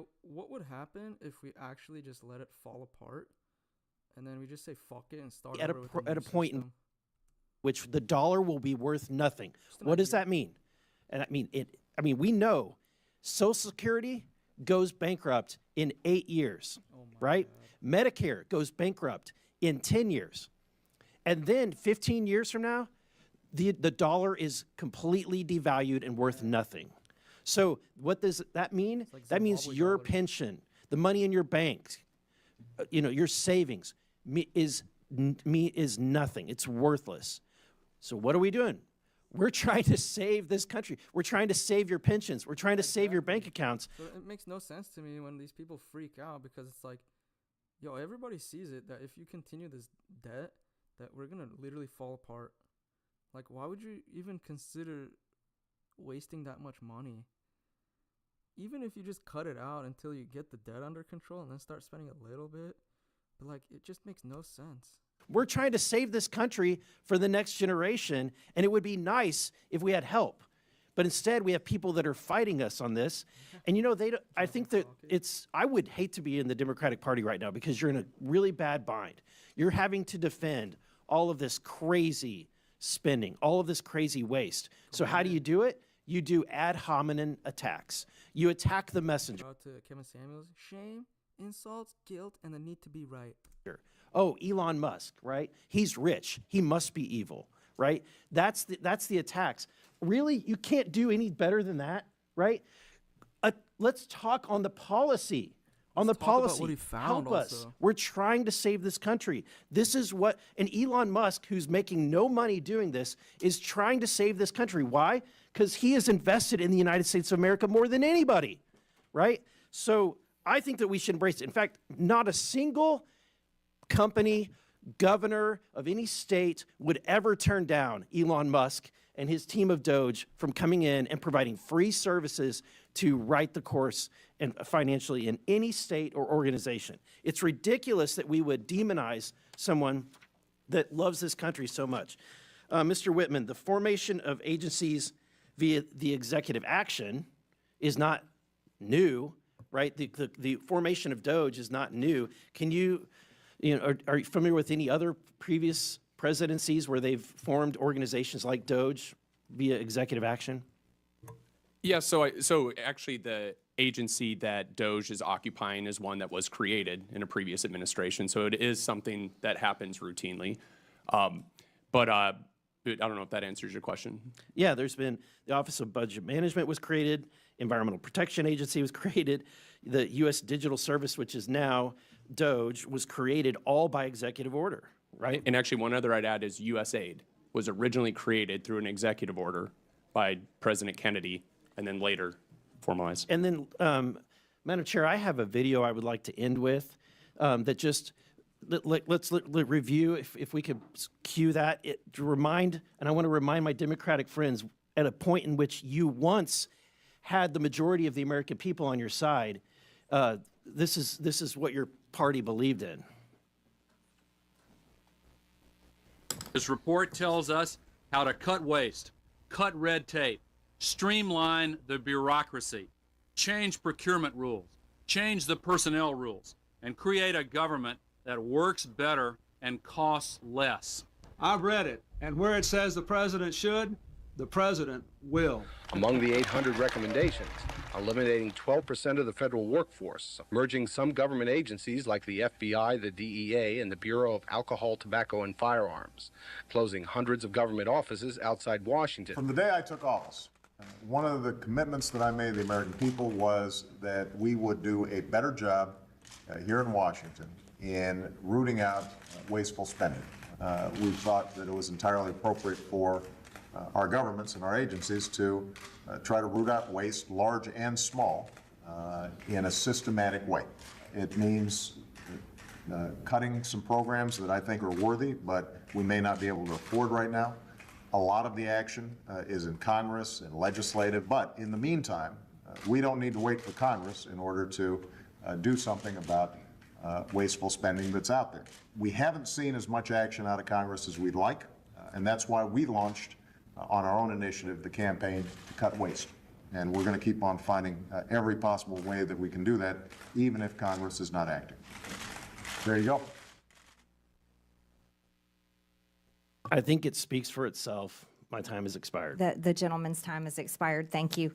I now yield to the gentlewoman from the District of Columbia, Ms. Norton, for 5 minutes. Thank you. Our Republican colleagues and the Trump administration continue to demonize our friends and neighbors who work for the federal government and swear an oath to protect the Constitution and serve the public. Thousands of civilian federal employees have given their lives in the line of duty for their country. The administration seems intent on dismantling much of the federal government in violation of the Constitution, statutes, and regulations. And our Republican colleagues are letting them do it. They want to gut the nonpartisan civil service and to convert a significant portion of the remaining civil service into political appointees, depriving the federal government of employees' expertise and experience will harm the services that the government provides to all Americans. Mr. Hetler-Garlett, the administration is attempting to cause a mass exodus from our federal workforce. Will this increase or decrease waste, fraud, and abuse? Thank you, Delegate Norton. I think it's pretty clear that chaos is not the friend of efficiency. If you undermine the very functionality of the government, you're not going to make it more efficient. You're going to make it worse. And it's going to cost even more money to recoup or to fix things that go wrong in the interim. So again, I mentioned earlier that if you care about waste, fraud, and abuse, hiring Inspector General doesn't add up. I think if you care about government being more efficient, intentionally creating chaos is the opposite of that. Well, Mr. Hetler-Garlett, do federal employees operate without oversight or rules and regulations? No, absolutely not. They are governed by plenty of rules and regulations, and when there are independent inspector general at the agency they're supposed to be at, they also have a cop on the beat making sure that they do so. I want to highlight some stories demonstrating exactly the kinds of federal workers the administration is trying to force out. How about Chris Mark at the Department of Labor, whose pioneering work on mine safety has reduced minor safety deaths from roof collapses to almost zero today? Or Jared Koopman at the Internal Revenue Service, who pioneered new methods for tracking criminal cybersecurity currency transactions that led to the rescue of 23 children from rape and assault, as well as the seizure of hundreds of millions of child abuse videos and 370 pedophile arrests. This work also prevented funding from going to terrorist groups. Or Ronald E. Walters, who manages the 155 national cemeteries around the country and tends to the resting places of almost 4 million veterans. These are just a few of the federal workers who serve Americans every day. The workers are wildland firefighters, border guards, doctors, nurses, food inspectors, air traffic controllers, and law enforcement that do their civic duty, often despite the fact that they could make such more in the private sector. Thank you, and I yield back. More boxes, more options. Grainger has over 1,700 box types in stock and ready to help you pack, store, and ship. All right, we have like... The gentlelady yields. I now yield to the gentleman from Georgia, Mr. Jack. Well, thank you very much. Thank you very much, Madam Chair. And I want to also thank you for convening this hearing. I think it's incredibly important, and I want to thank our witnesses for appearing before us today. Like another member of this committee, I too was once an employee of the Executive Office of the President. I worked in President Trump's White House from the very first to very last day of his first term, and I saw firsthand how entrenched and resistant the federal bureaucracy was to his agenda. So it's no surprise that today a few of my Democrat colleagues have continued that trend by using their time to bash Elon Musk instead of discussing ways to work together to advance a bipartisan cornerstone of President Trump's agenda, the mission to finally eliminate waste, fraud, and abuse. And I just took a rudimentary count of the Dems' testimony, or rather comments today, and I've got 27 mentions of Elon Musk and 3 mentions of waste. And I don't know if that's, in fact, the right count. Encourage anybody to fact check me, but I think it illuminates and illustrates one of the problems that we're facing, which is a lack of bipartisan effort to address these critical things that, waste, fraud, and abuse is something that should be bipartisan. The chair noted that in her opening remarks. Now, Madam Chair, you know how much I enjoy studying public opinion. So with your approval, I'd like to enter into the record the CBS News poll from this past weekend conducted February 5th to 7th, 2025. And I'd also like to illuminate two findings. First, 70% of Americans, Democrats and Republicans included, believe President Trump is already doing the job that he was elected to, which is interesting because I have an article here from CNN from September 2024 that notes Trump says Elon Musk has agreed to lead proposed government efficiency commission as ex-president unveils new economic plans. So he is doing exactly what he said he would do by empowering his administration to root out waste, fraud, and abuse, and that's exactly what we're trying to do here today. I'd also like to note one interesting statistic from that. 62% of Americans want Democrats in Congress to work with us to advance the priorities that President Trump was elected to govern on. So I think those are two stats that I hope everyone pays attention to. But to ask questions of our witnesses, I'd first like to start with Mr. Talcove. One of the things that I've found very interesting from your opening testimony is you talked, and I think you engaged with Mr. Burchett on the 1974 Privacy Act. And I had some interesting folks visit my office yesterday who noted that 1/3 of all prior authorizations are still done manually by phone, fax, or direct post mail. First off, would love your comments on that, and I'd also like for you to expound upon some of the solutions that we can deliver to this Congress in modernizing that 1974 Privacy Act. Yeah, these aren't people problems. These are technology problems. You can't process the number of individuals that are accessing our systems person by person. It just takes too much time. So by updating the 1974 Privacy Act and allowing for digital matching, you would have very quickly realized that a large portion of the PPP loan funds were going to the wrong person. You would have been quickly able to match, and I think the number was 20% were on the do not pay list. You can't expect people to do what a machine, and especially AI, can do today. Fair enough. Thank you very much for that. And if I can also ask Mr. Whitson, I think we share a common interest, which is to move departments and agencies outside of Washington, D.C. It's something that I campaigned on, something that I helped President Trump effectuate in his first administration. And I have to imagine that if we have departments and agencies outside of D.C., if we've got a workforce that's more reflective of the balance that America is, we at the same time, too, could potentially root out some of this waste, fraud, and abuse by enabling other Americans, other citizens of our country to help advance some of these issues. So would love your commentary on that before my time expires. No, I think you're exactly right, Congressman Jack. And so I think, you'd save a lot of taxpayer money. So building a headquarters in downtown D.C. versus Huntsville, Alabama, you're going to be able to save a lot of money. Number two, you're actually going to make life better for the employees as well. So that's a point that's also missed a lot, but commuting into D.C. versus being able to go somewhere else where it's a better cost of living and things like that might be better for the folks. And then lastly, these areas where you set up a headquarters are going to be populated by people that live in the area to fill the rank and file of staff positions. And so if you plant these federal agency headquarters in the heart of any area that's overwhelmingly one party or the other, then you're going to naturally get that sway versus something that's more representative of the people as a whole. Well, thank you very much, our witnesses. Mindful of my time, I want to finish before my time expires. I yield back to our chairwoman, Marjorie Taylor Greene. Thank you. And Chairwoman, I would like to ask for unanimous consent to enter something into the record. So what is it? It is a report from the Congressional Research Service, nonpartisan CRS, that lays out the rules and the law for firing inspectors general, which of course look into waste, fraud, and abuse. And Without objection. Thank you. And that rule requires for the law to be followed, for Congress to be notified with 30 days and a reason for firing inspectors general to give Congress a chance to overrule that, and that's the law. So thank you for entering that into the record.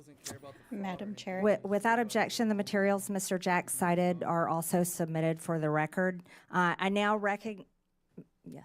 Apologies. While we're on it, I'd also like to ask for unanimous consent to submit for the record 2 items. One is a statement from the AFL-CIO, Department of People who work for a living with views on working people to make the government work. And the second is a statement from the Center for responsibility and ethics in Washington on ways to combat waste, fraud, and abuse in the federal government. Without objection, so ordered. I now recognize the gentlelady from New Mexico and Ranking Member Ms. Stansbury for 5 minutes. All right. Well, thank you, Madam Chairwoman, and thank you once again to all of our witnesses for being here to testify. Thank you to my colleagues. We are going to have so much fun in this committee, this Congress.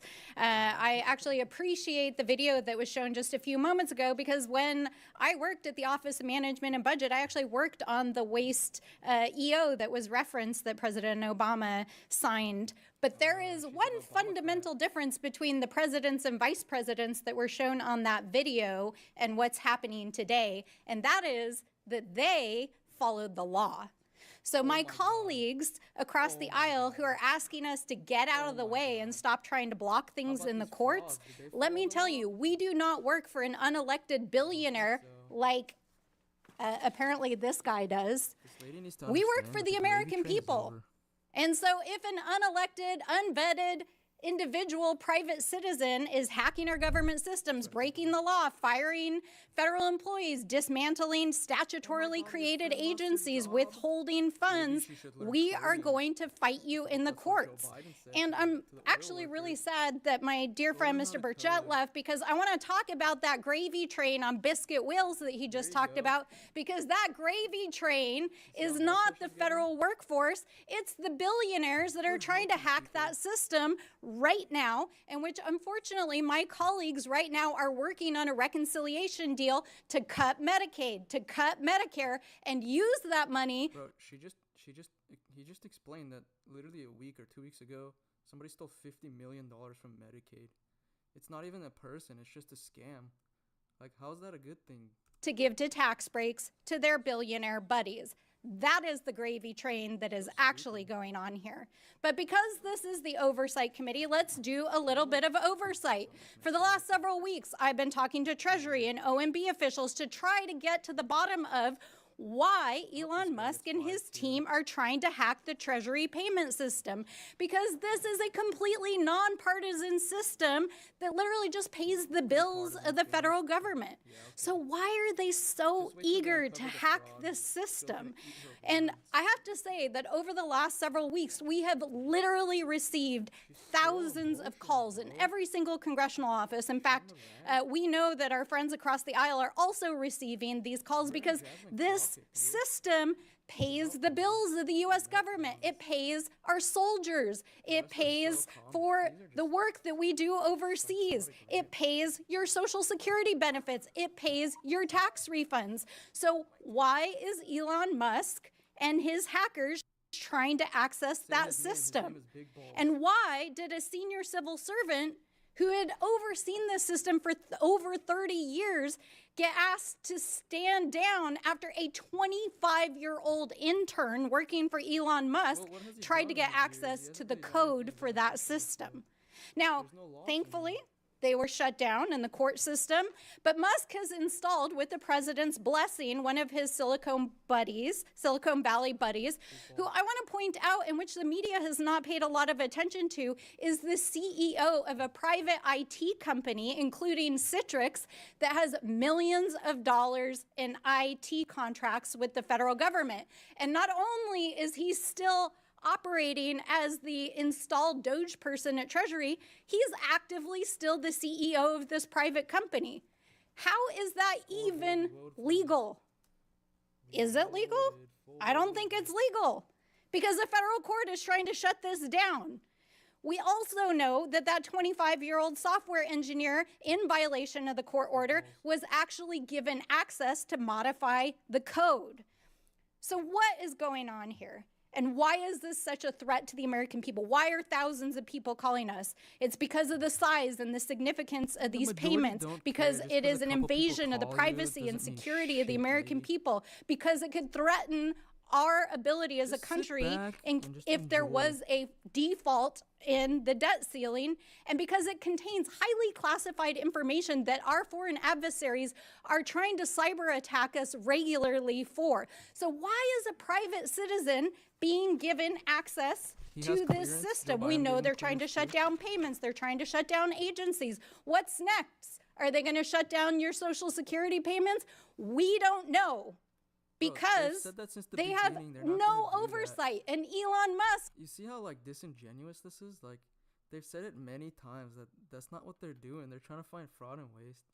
And this girl just threw like a 5-minute tantrum over what they said they're not going to do. Will not come in front of this committee. And in fact, the Treasury folks are saying this is the biggest insider threat they've ever seen in the history of the agency. So we are sounding the alarm. And no matter how many executive orders that Donald Trump signs or how many tweets that the VP sends, you cannot rewrite the Constitution, and we are going to hold you to account. I yield back. The gentlelady yields, and I now recognize, oh, yes. I have 3 documents I want to submit for the record. The first document is the Constitution, Article 2. I would like to submit that for the record. That clearly spells out the president's authority. I would also like to submit for the record 5 U.S. Code 3161, the employment compensation of employees, which clearly spells out his authority to create DOGE. And then I want to submit for the record the executive order that Trump issued on January 20th of 2025, establishing DOGE officially. Without objection, so ordered. I now recognize the gentleman from Texas, Mr. Gill, for 5 minutes. Thank you, Madam Chair, and thank you for hosting this committee. If we've learned anything so far, it's that Republicans want to cut waste, fraud, and abuse from our federal government and save taxpayer dollars, and Democrats want to grandstand and play politics. We can see right now, even, of the 6 Democrats on this committee, only 1 can even be bothered to stay for the duration of this hearing. All we've heard about for most of this hearing from the other side of the aisle is Elon Musk, Elon Musk, Elon Musk, unelected bureaucrat. And I'd like to ask if Democrats really care about unelected bureaucrats making decisions over our lives, where were they whenever their god Anthony Fauci was forcing vaccine and mask mandates on the American people for 4 years during the during the COVID crisis? Where were they whenever unelected Alejandro Mayorkas was facilitating the invasion of our country by illegal aliens who were murdering and raping and pillaging our people?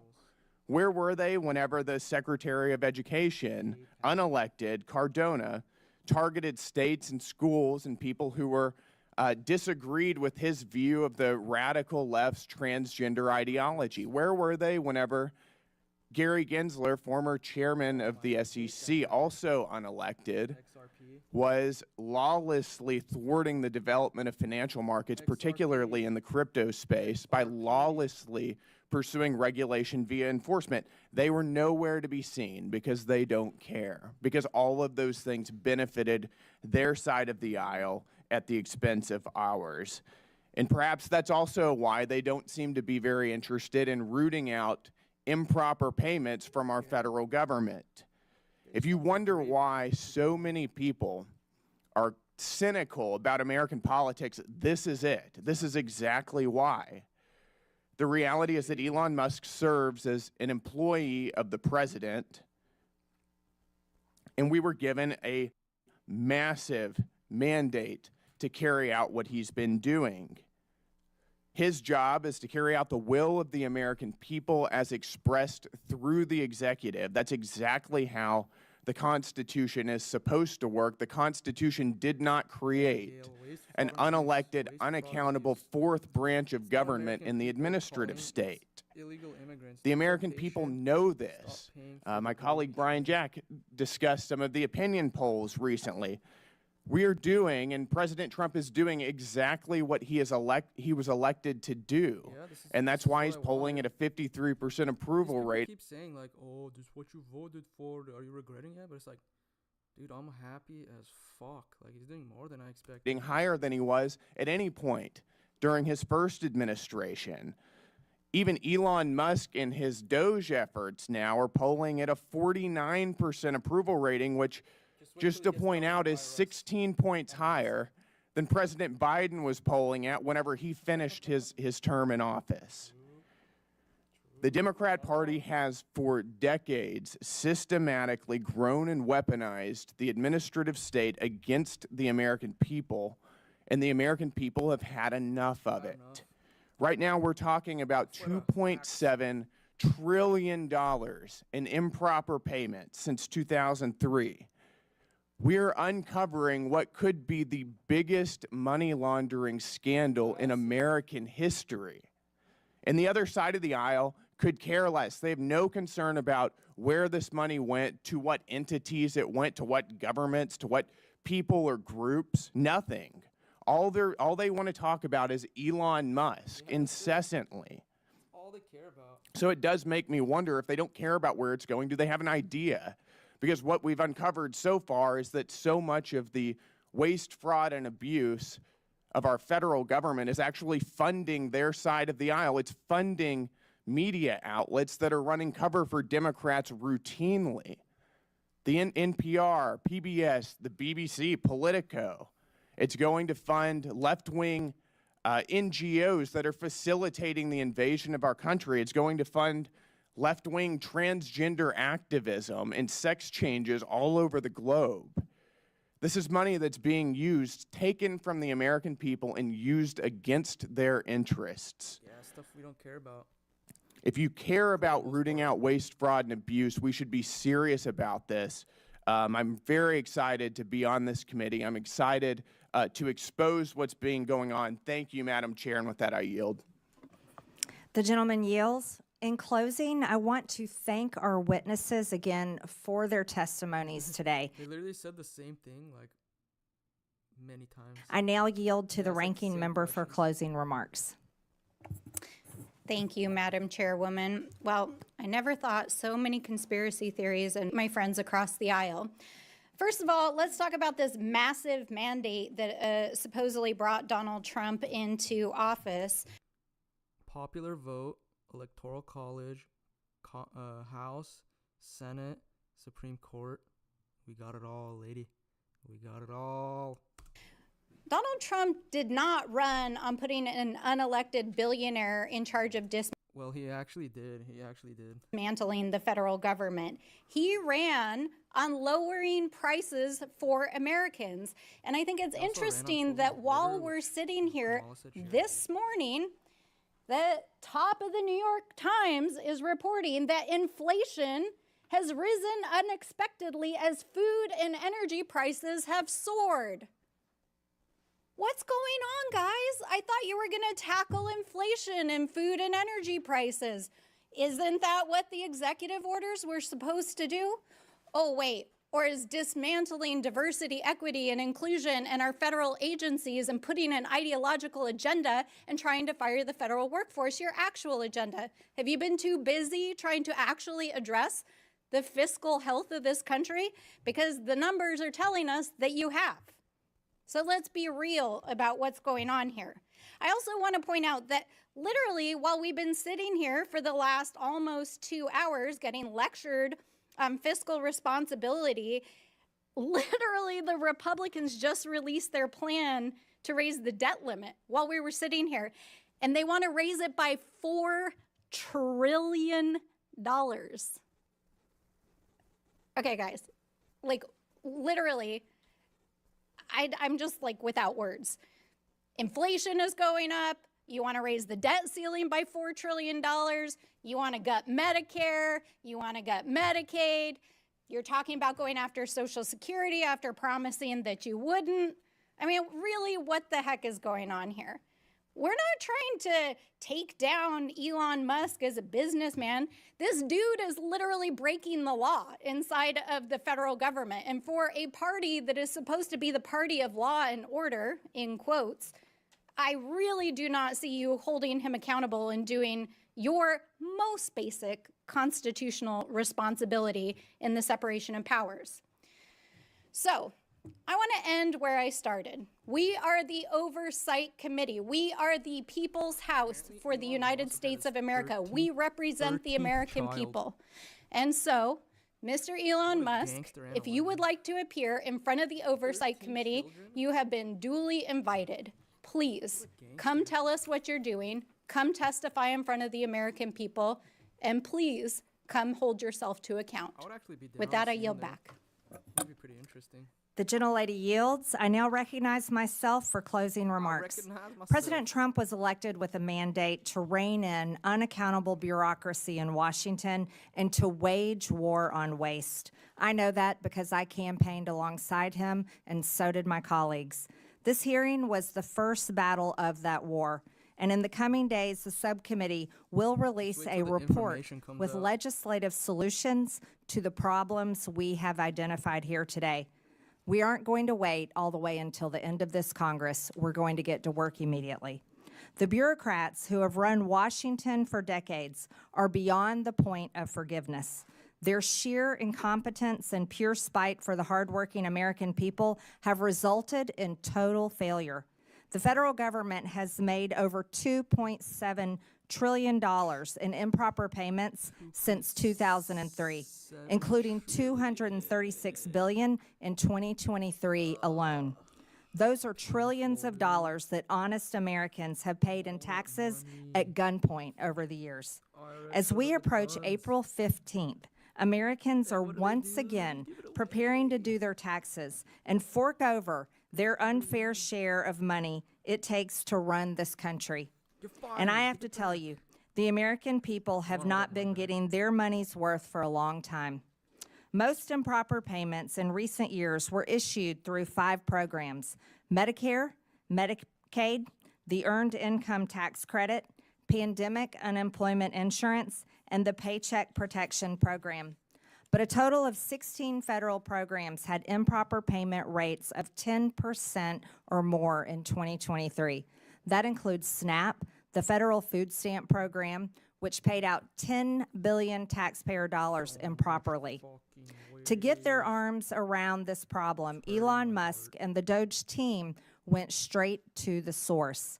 They went to the Treasury Department's Fiscal Service, which makes about 90% of the trillions in federal payments issued annually.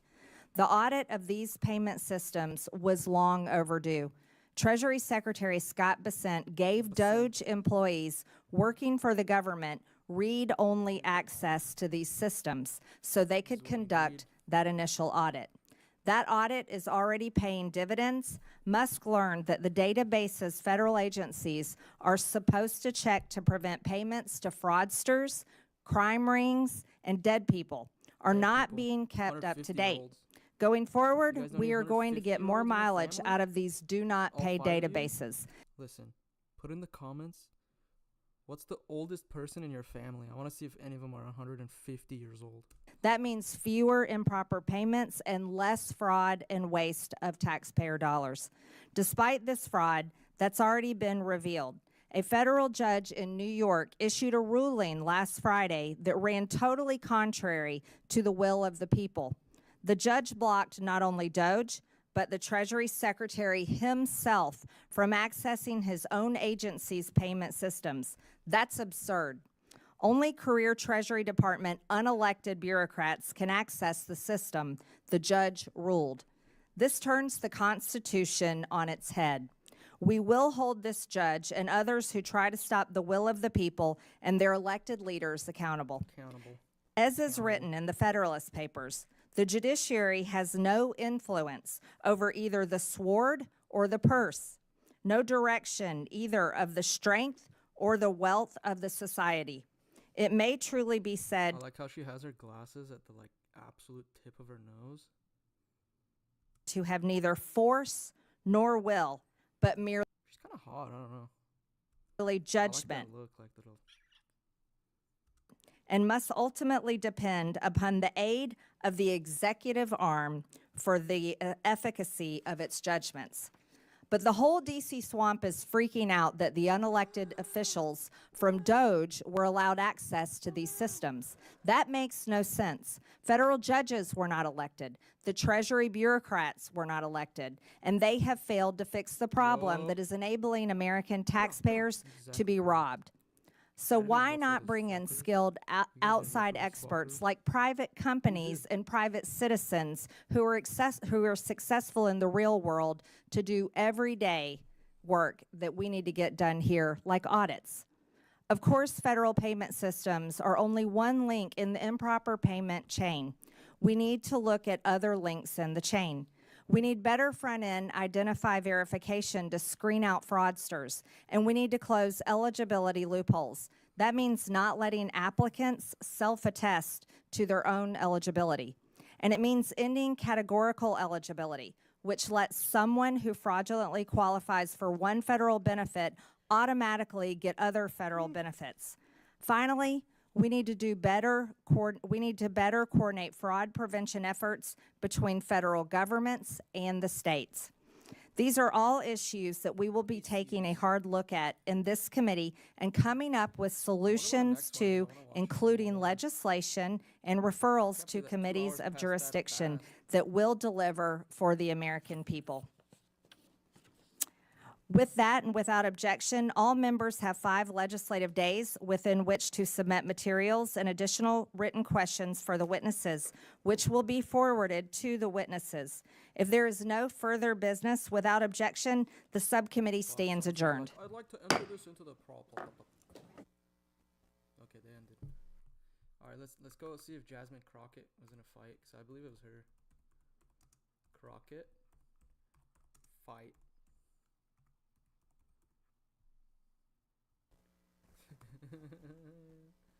Let's see, it might have been someone else.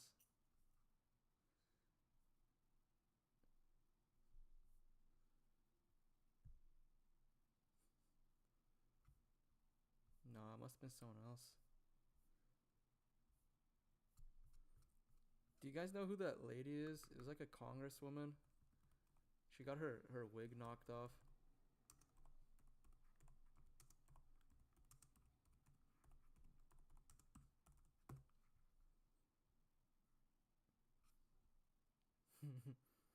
Nah. Alright, never mind. Anyways, thanks for watching.